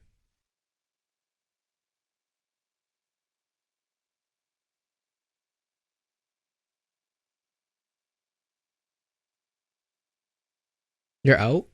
Do you get stopped at break even?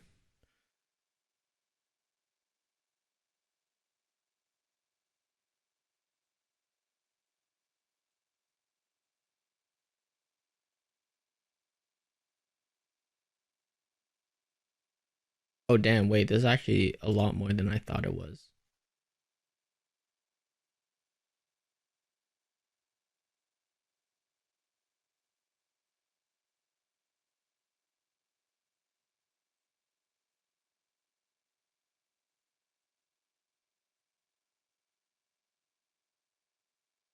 Yeah, so that's something I wouldn't want to be a part of. Like if I see this and I'm in this trade, I don't want to be a part of that. What I'm immediately paying attention to right now is this fair value gap. It's permissible for us to wick into it, but we need to see like quick displacement higher from it if I'm bullish.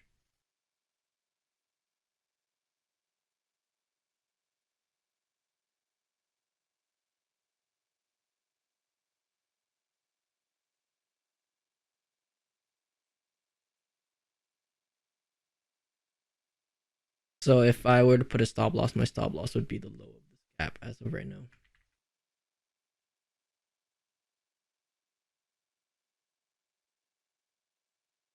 And from this point now, we need to see displacement if we're bullish.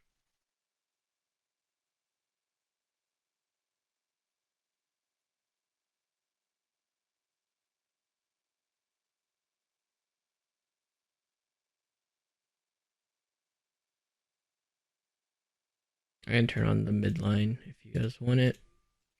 Here, right? Midpoint. See how we're reacting to that.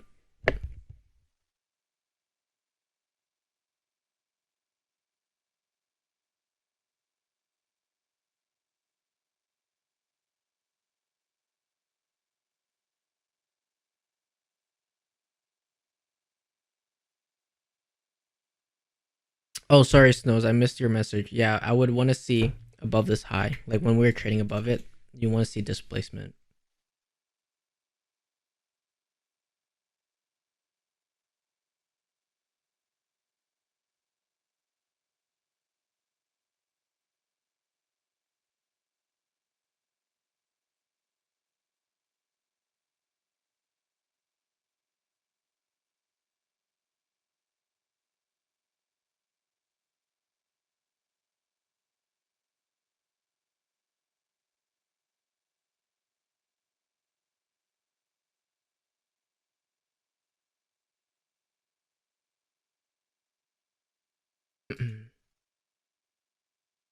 So far, it's still permissible, right?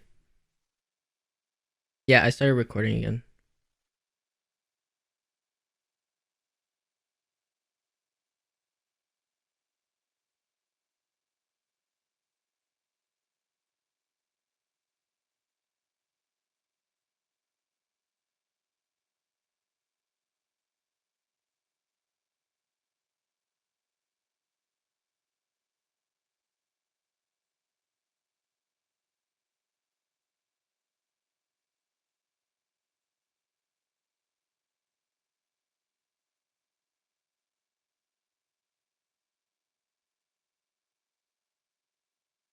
How's Bitcoin doing?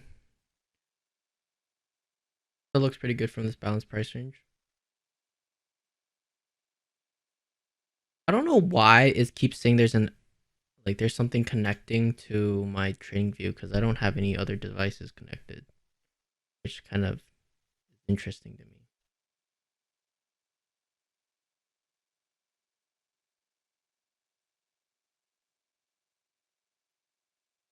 Market makers got me for real.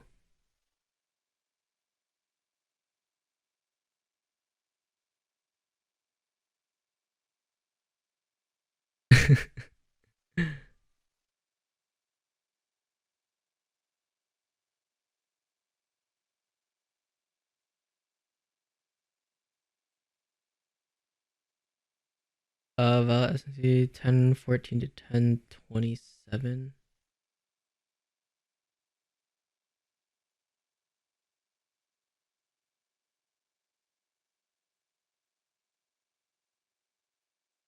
I wouldn't really be paying attention to that, to be honest.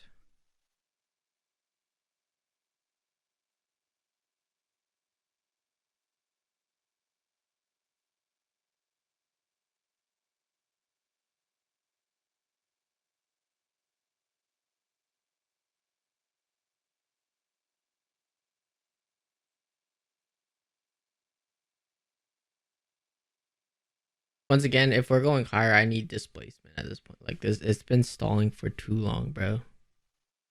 This fair value gap, yeah, I'm still watching this. This fair value gap and this fair value gap here. Watching both of these.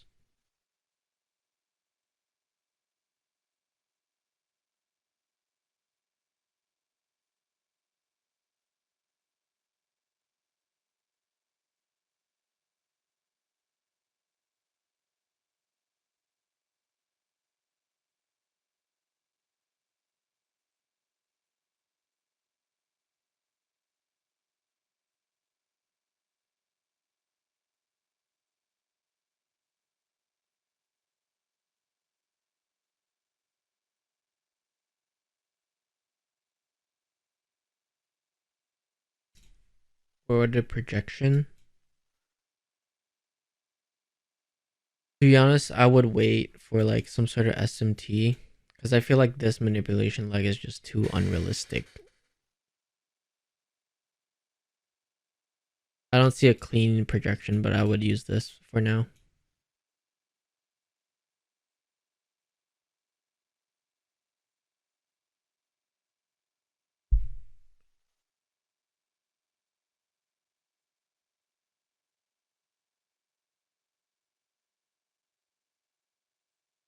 Once again, I feel like it's stalling a little too long. Right now, YM is digging deeper. So if YM's able to dig deeper into this low right here, and then NQ keeps this open, then that's a very good sign for whoever's in the long.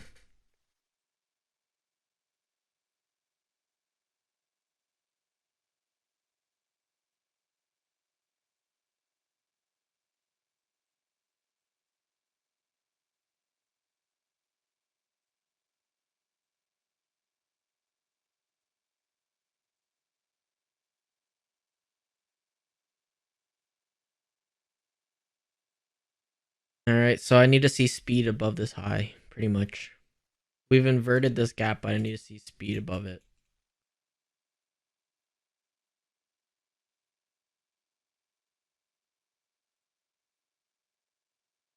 And so I wouldn't mind moving my stop loss higher now because this is now quote unquote a protected low.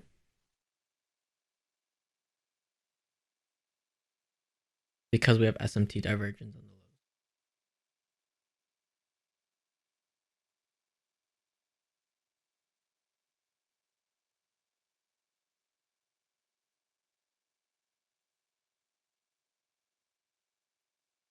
So let's see what happens when we get above these highs. Right? Once again, we want to see speed above this high. And if we get speed above this high, I can confidently say algorithm's locked onto this high right now. This fair value gap here is going to become inversion. And then we're going to see support from it.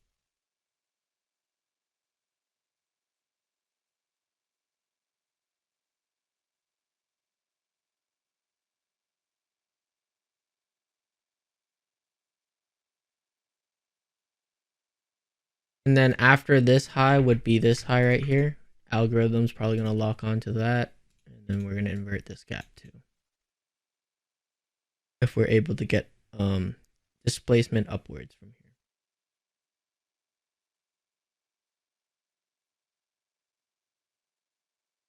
here. Could you point out the protected low again? It would be this low right here. So you see on YM, it takes out this low right here.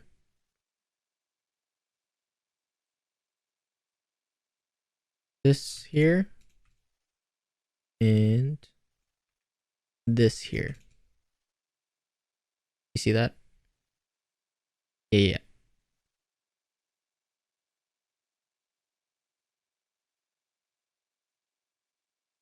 I really don't like how these middle lines look. It's bothering me. Okay, let's make it a little nicer.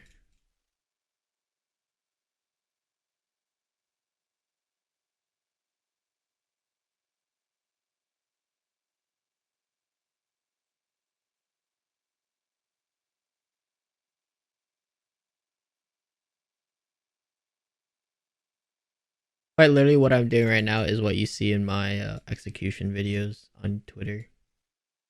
Just reading what order flow is telling me right now.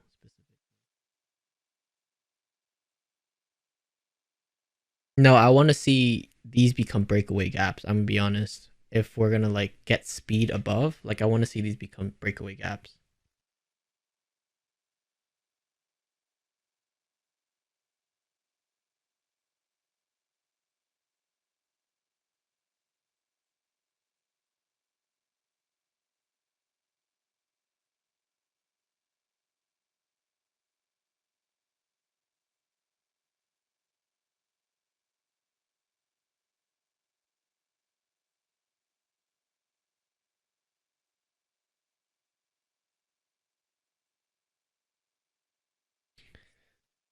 Oh, give it to me. No, I'm not looking at the highs because we have stacked SMTs on the low. That's what I'm paying attention to right now. No, you're good, Snows. That's what I'm here for, right? Okay, so not a fan of that.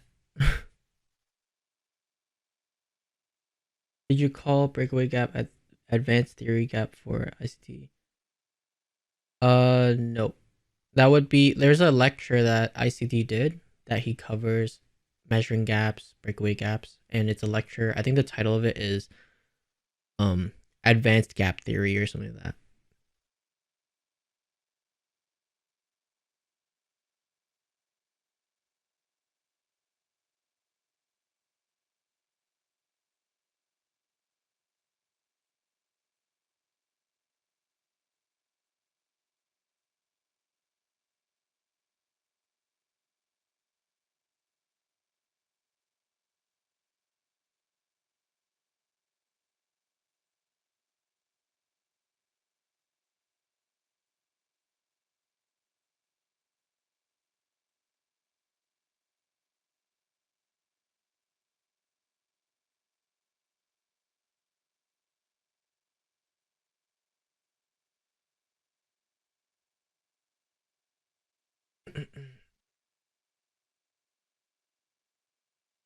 DXY, we take a look.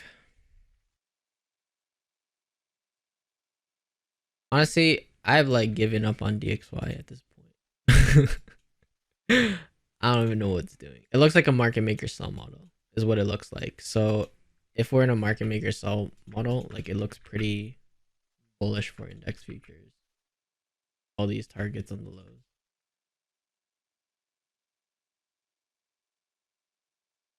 So that's kind of what it looks like right now. So if we're in a market maker sell model, what DXY is most likely going to do is through this low is going to have speed through this low. That means bullishness for the index futures.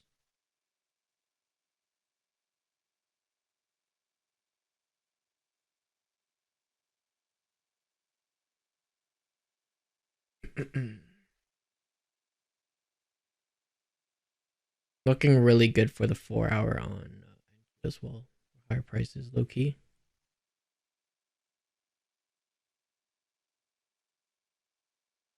Once again, we're just paying attention. What is order flow telling us right now? Well, all we have to refer to right now is just this fair value gap. That's it.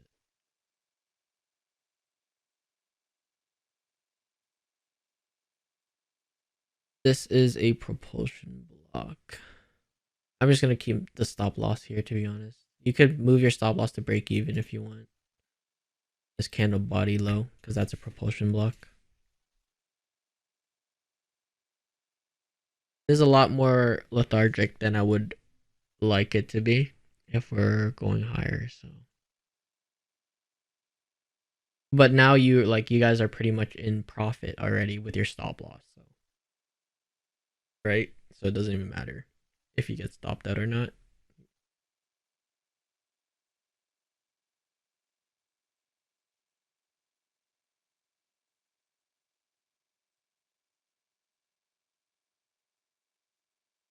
I'm still looking at this high if we're in a market maker buy model.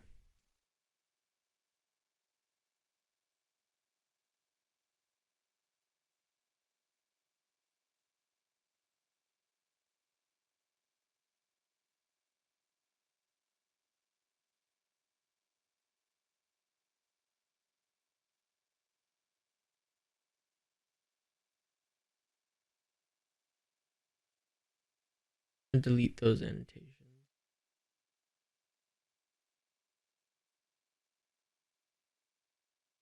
Leave that one there.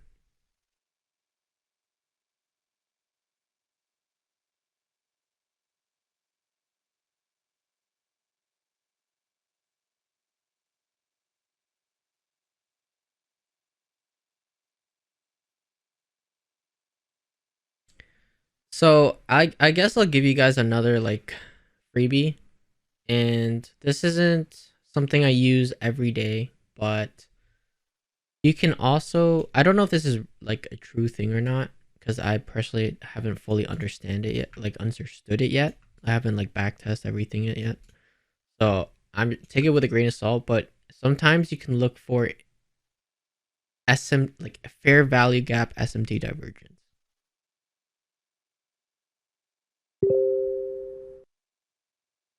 Does that make sense? So fair value gap SMT divergence, for example,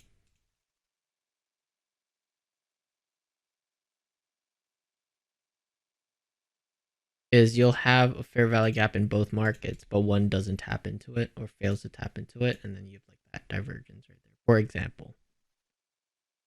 So that's a little something.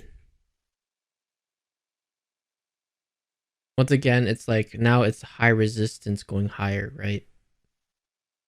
Whereas earlier it's low resistance going lower. So not. They just mentioned the SMT of the lows. Let me take a look. All right, so I guess I'm on the right track, everybody. When your analysis is in alignment with your mentors, you know what I'm saying? Fire.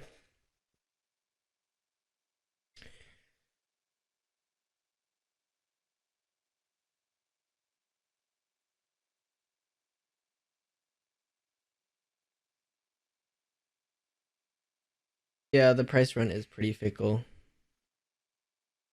I don't like this, to be honest. Like, I like the idea of a long here, but I don't like this. It's like if we're in a market maker buy model, we should have theoretically run this high within this fair value gap, invert this gap, find support, run this high within this fair value gap, invert that gap, trade higher. I'm saying, but right now it's kind of just consolidating.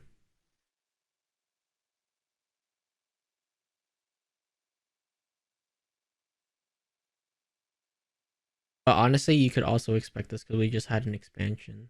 So if you look at it, 1030 is that new quarter, right? So we can see some consolidation possibly.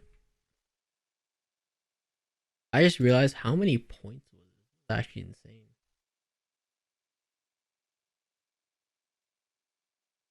Oh, that was just 130. Okay, never mind. I thought it was crazier than that. Not yet, Daniel. Not yet. Still got a long way to go before I'm quote unquote him. You know what? I'm pretty sure. I don't know. I don't ever want to get to the point where I'm like Romeo. I think that's just a personality difference, though. I'm not gonna lie. Oh god. Oh god. I don't think I'll ever. Yeah, I don't think I'll ever. I can't see myself like that. So right now we inverted this gap, so we're gonna have to like trade back above it.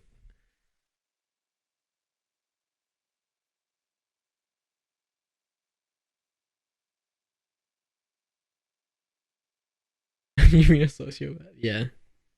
I don't know how he has so many followers. In like, I don't know, man.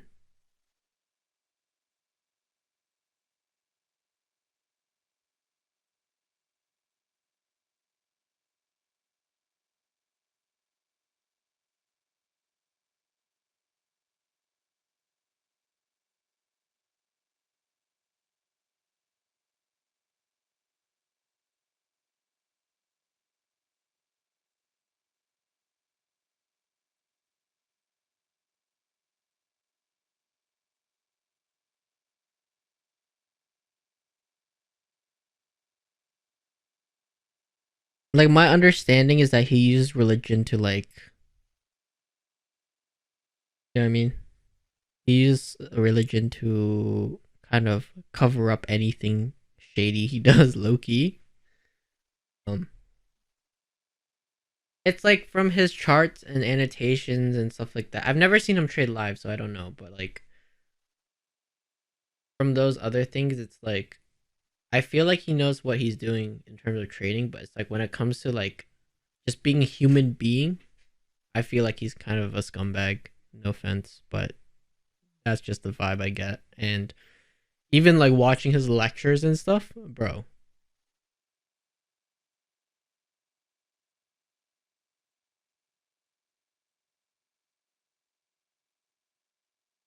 And I genuinely hope he knows what he's talking about when he's like teaching people how to trade, because I think he's like doing mentorships, like it's like $102,000 mentorship for like 9 people. Like that shit's fucking insane. And he's probably teaching you exactly what I'm teaching you here.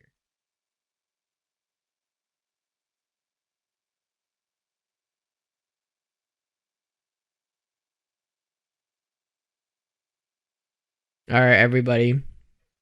We're gonna start some sort of Ponzi here. All right. For every 10 referrals you get to the premium Discord, I'm gonna give you 10% of the earnings. Ready, set, go.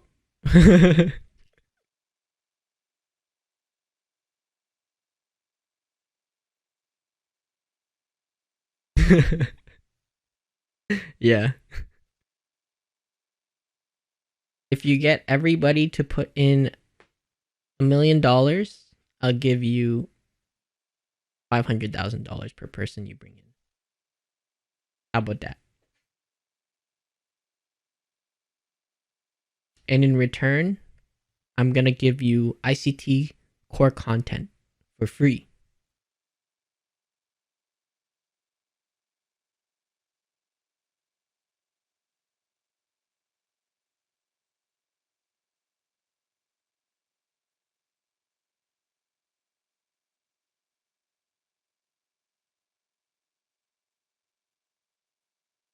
Are you paying attention to the order block and fair value just formed now? And we now want speed above the high. Yes, I want speed. So this high has been taken now. Now I'm paying attention to this version. Right? Boom. TP1.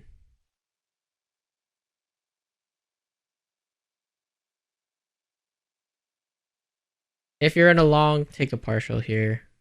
Um, and then your next partial is gonna be this high.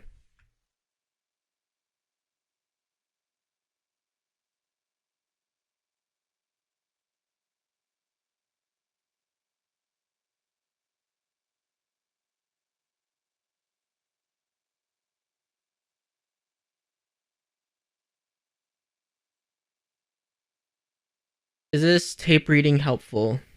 Are you guys enjoying it, or you guys want something different?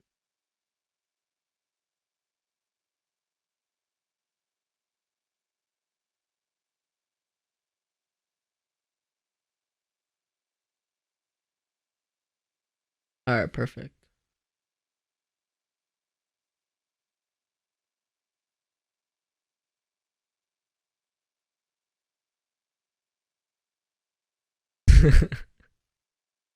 No, I know for a fact you guys know what you're doing though. I've seen your trade journals and your trades.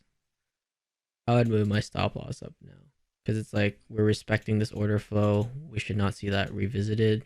Displacement higher. Algo should be locked onto this high right now.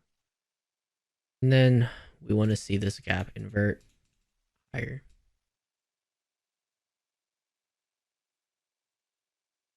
Holy shit, guys! I called the bottom.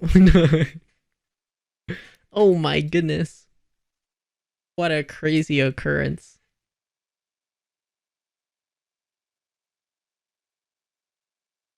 But that's actually wild. Okay, I'm not gonna say anything, but low key I kinda did that, Daniel. I don't know, I kinda low key I kinda did that.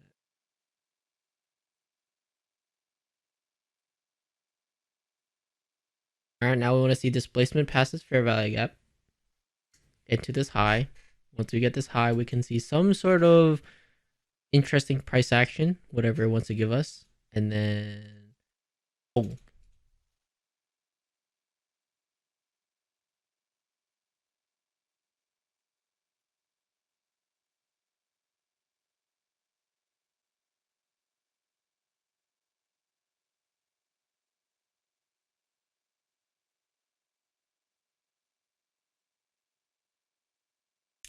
All right, you got me there, Shipwreck. I'm taking the credit. I'm just the best, bro. You know, I'm just so good. I'm just the greatest trader in the world.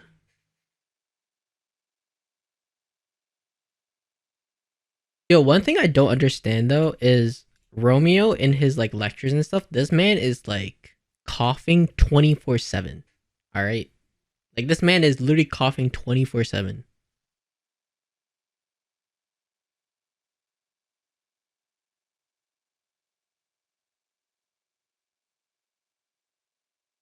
But isn't he a doctor? You know what I'm saying? Like, and I don't know.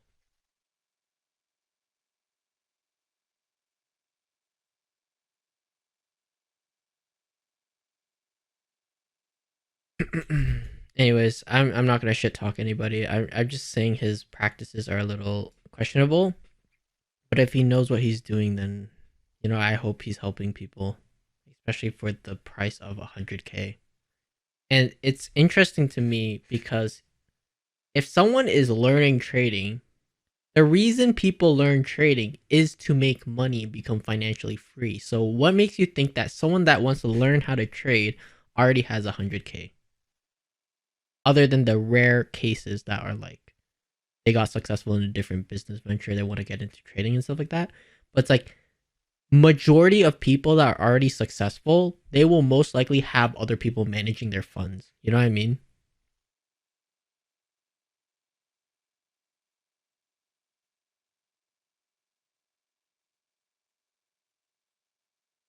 Back above the session open. Yes, sir. Let me draw that out for you guys.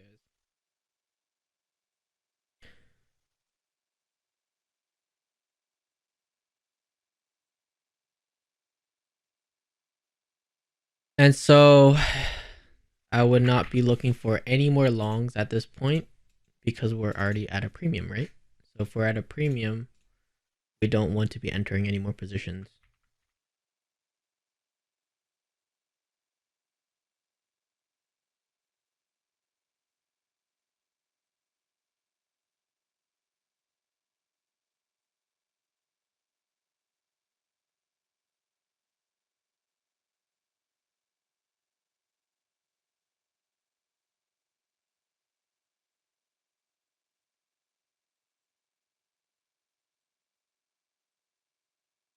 Where do we enter this trade again?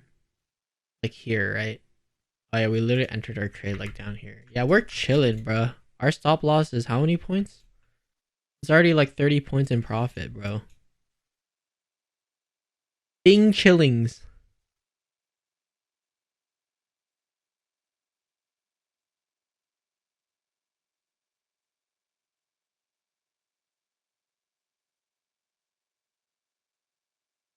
Entry.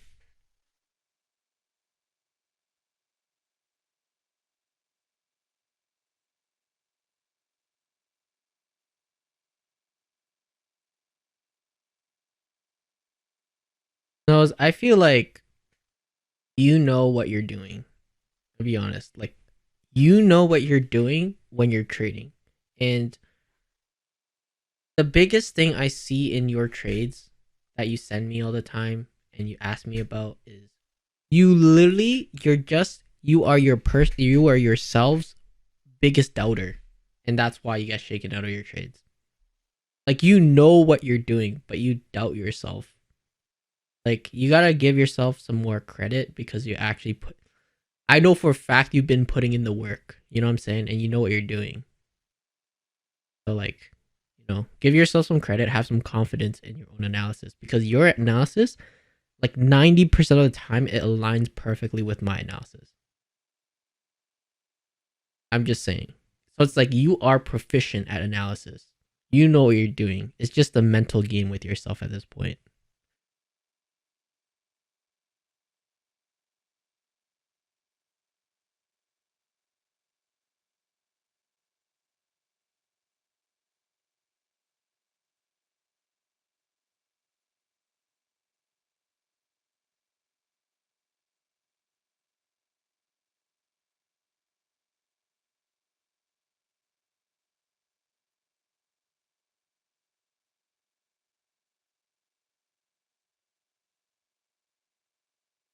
Yeah, of course, knows. I got you. Just make sure when you become profitable, you give me 10% of your profits.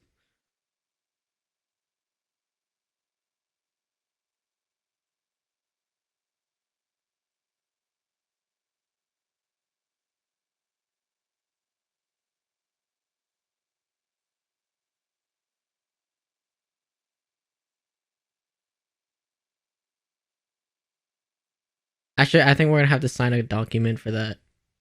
I'll DM you. Don't worry. I'll reach out.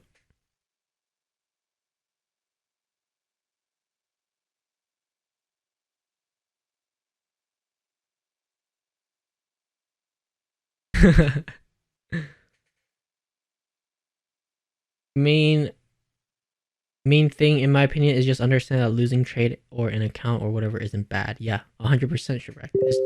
How do you how do you how do you learn from your mistakes? Right? It's all about growth in this journey.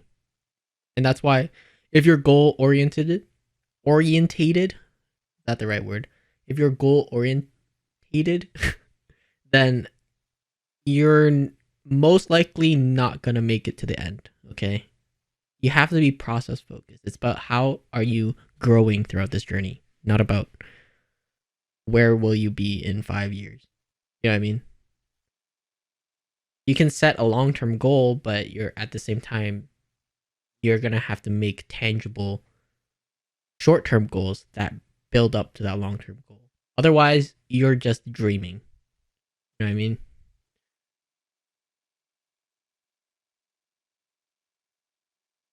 Boom, there's your TP2, guys. And then final target would be these highs over here. Or if you want, just leave a runner for all-time highs, you know what I'm saying?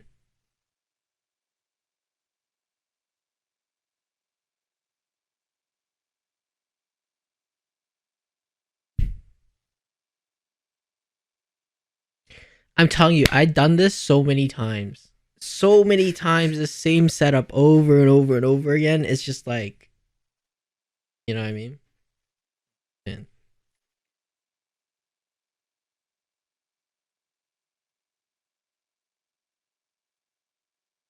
I make one successful paper trade, I'm already on Apex.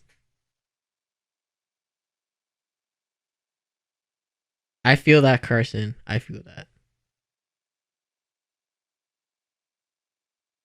No, 100%. Like I woke up this morning saying if I'm wrong, I'm wrong. It's okay. Yeah, it's okay to be wrong. You're going to be wrong in trading. That's just how it is. I was wrong. Uh I was wrong about the amount of speed we get above this high and this high. Here, somewhere here, okay? So it's like it's okay to be wrong, but we can still make money being wrong. I feel like today's not a good example. Okay, let's go back to last week. I was wrong on this low resistance liquidity run down here, right? Initially. And so I took a long, I still made money, right? But I was wrong.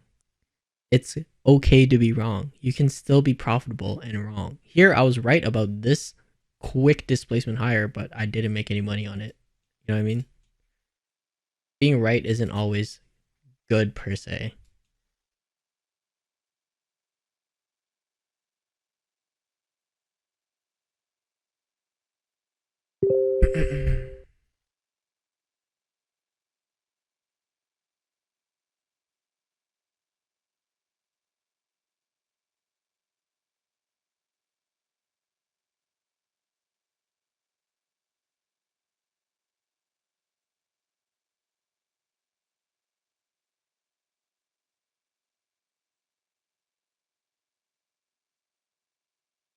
Okay, but this is also like building back into look, listen. I know I didn't call this short, okay? I know I didn't call this short, but this long, right? I told you 30 minutes around there. Okay, around 30 minutes. You got your entry, okay? So look what happened. You know what I'm saying? You know what I'm saying? It's patience. Patience pays. Hey, this is the setup you want to be a part of. Or this one actually. But like either way, this is essentially catching both sides of the curve right here. This is end goal, catch both sides of the curve. This is like final boss of ICT concepts, catching both sides of the curve.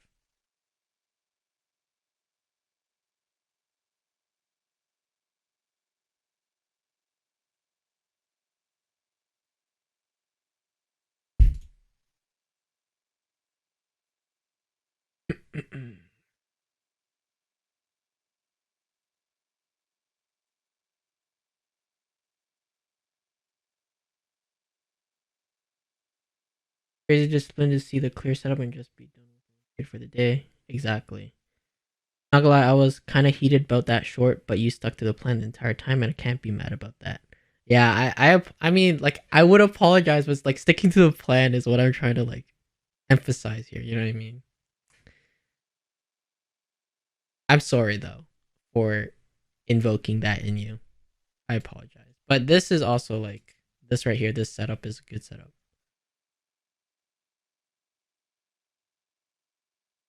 So I would move my stop loss to this low now. Reason being, if we trade back below this inversion gap, I don't even want to be a part of it anymore.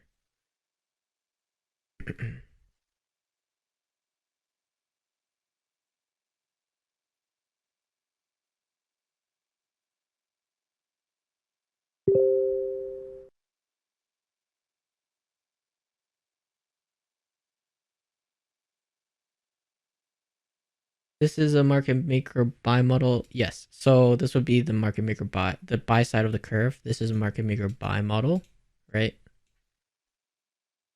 And then earlier was a market maker sell model up here. This was a market maker sell model, and then now we flipped bullish, so a market maker buy model now. So right now your stop loss should be 57 points in profit. Okay, and you already took profit at 43 points and then 72.75 points. You know what I mean? So you're chilling in terms of catching the maximum pippage, you know what I'm saying?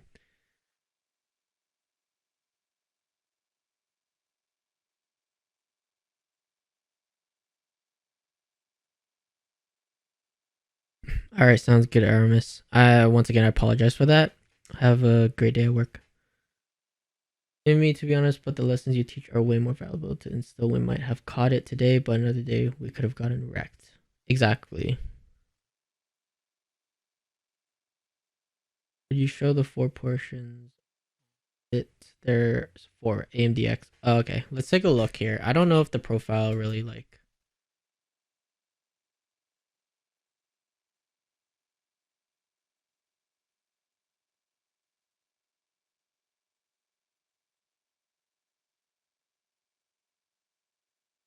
Yes, here we go. Really clean, actually. So here we have accumulation Q1, right? Manipulation, where are we going? The standard deviations, right? And then so then we spotted that precision swing point, and then we start displacing lower, right? Distribution right here during Q3.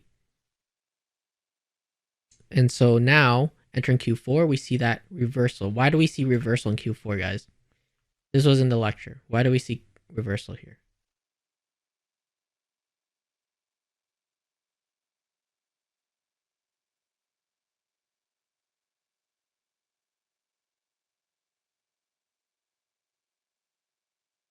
That's part of it, correct?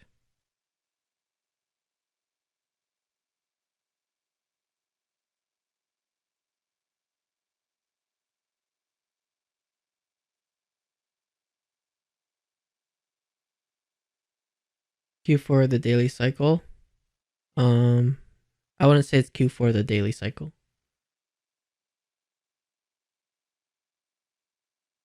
Yes, so essentially SMT is the correct answer.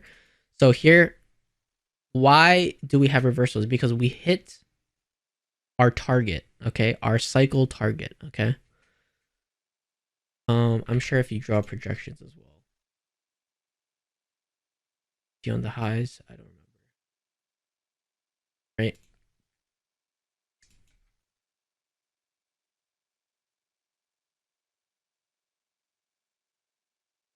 Actually, let me just check if there's SMT or not. Very small SMT divergence here. So I would use that. This is the first sign of institutional.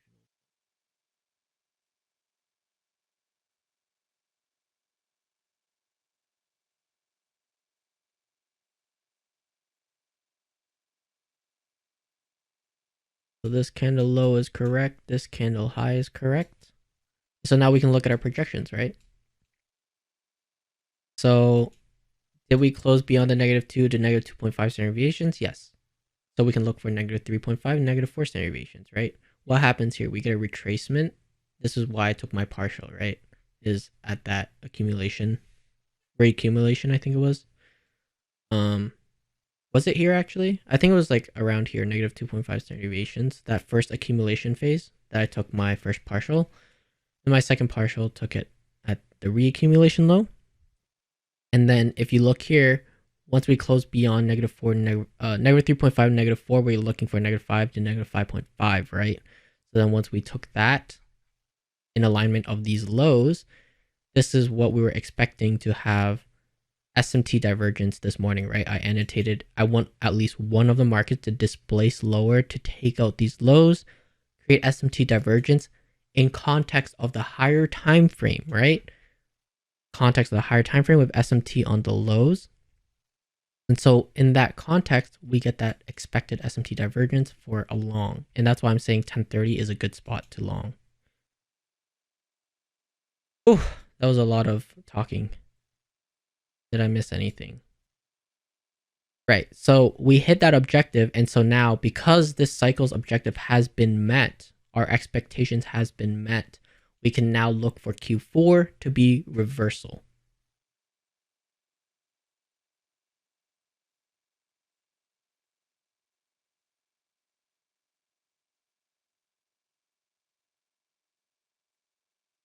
So yeah, I mean, today was like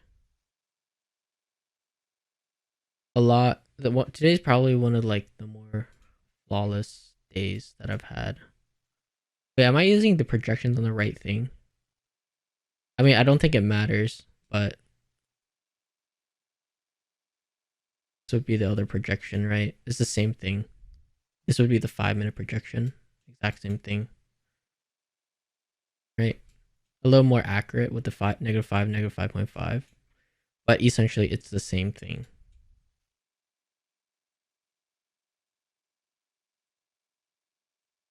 If you look at the SMT at 941 to 945 between.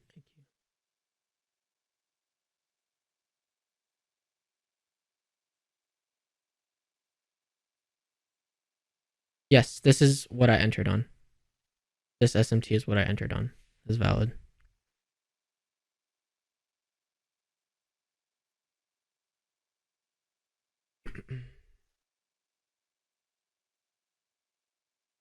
So you see how we're respecting this high? Why are we respecting this high? This is a mitigation block. And that's why I say algo's locked into this, because they're swapping it. Mitigation block offset their positions, going higher.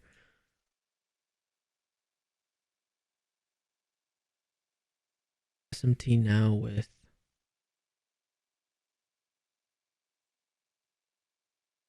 SMT. I don't see the SMT. Oh, 5-minute? Oh yeah, on the highs. Well, right now we're bullish, right? Our higher time frame context is bullish, so we're not really paying attention to that too much. And that's just my stance on it as of right now, because of our higher time frame context. And once again, if this was a valid SMT and we're displacing lower, what do we want to see? Order flow, right? So we have a balanced price range right here. See how we react to that. We also have equal lows on NQ right now, so I wouldn't be surprised if we dig lower and then look for higher prices. Very possible.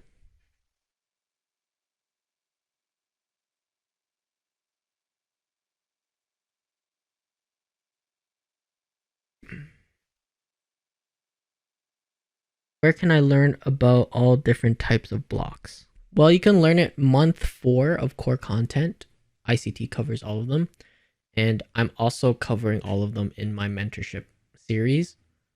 I just need to kind of finish. I know I've been like low key, I've been like pretty slow on that, but it's just like I'm trying to make one video per day so that I can release one video per week. And then in that case, I can just like release it. And then I also need to create the homework assignments and stuff like that for it. And the reason it's taking so long is because I want to make it like quote unquote flawless. You know what I mean? I want to make it like my niche is essentially if I see any of you release a mentorship that is exactly like mine, I know you stole it from me. No, I'm kidding. But my niche is essentially is like being relatable, right? Being relatable is so important when it comes to learning. It's like, what do people cater towards? Something they're comfortable with, something they're familiar with, right? And so my mentorship is literally going to be traditional school, is pretty much what it's going to be. You're going to get your lectures, you're going to get your homeworks, you're going to get your assignments, you're going to get your tests, you're going to get your quizzes, you're going to get your exams, okay? And I'm going to drill that knowledge into your minds.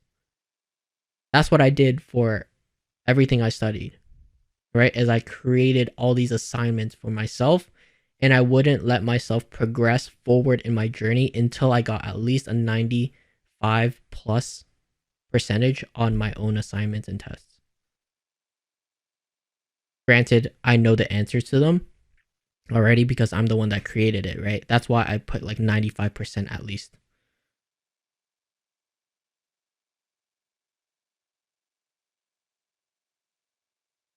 So yeah, that's my plan for the mentorship, and I hope it will help a lot of people. And then after that, I'll disappear. I'm kidding. I'll still be here. I have nothing to do anyways. I'm a trader. I sit in front of my computer all day.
Also, you might want to note down how important time is.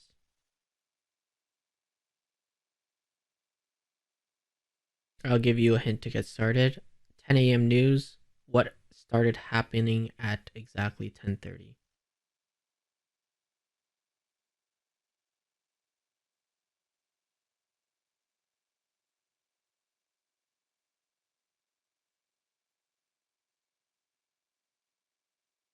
Oh, sorry, Carson, I missed that. But yeah, I did highlight it in the stream earlier. You can just rewatch it.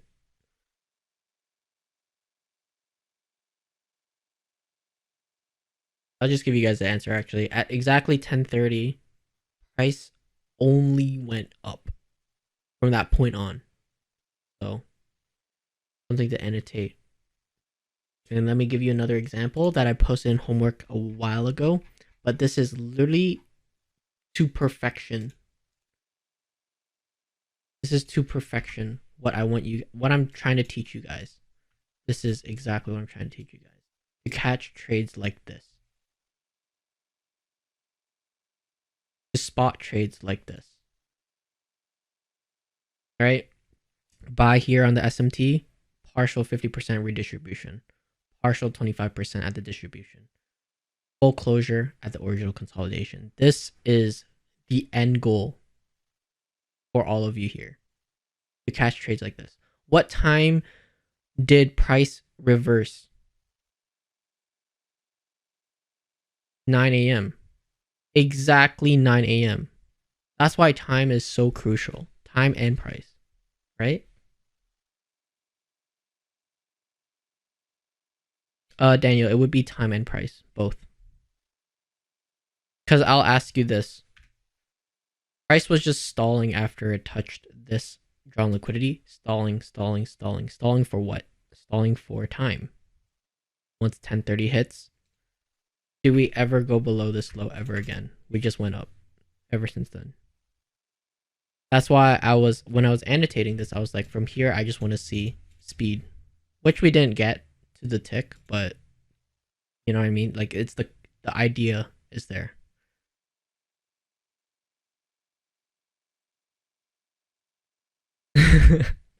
I love that, Shibrik.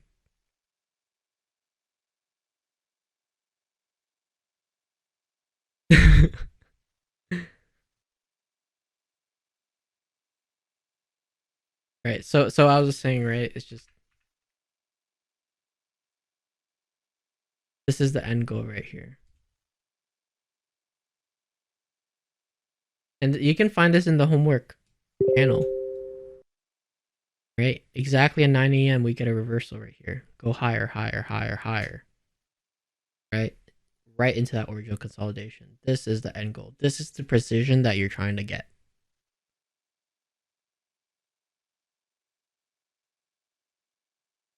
Thank you, Snows. I appreciate that.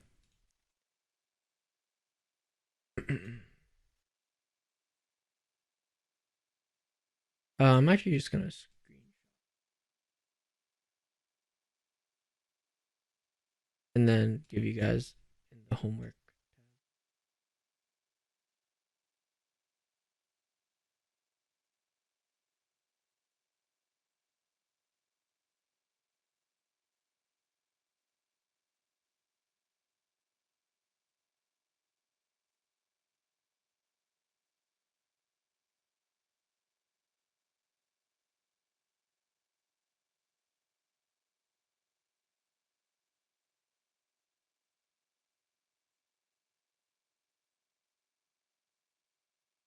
All right. With that being said, I think I'm gonna head off here.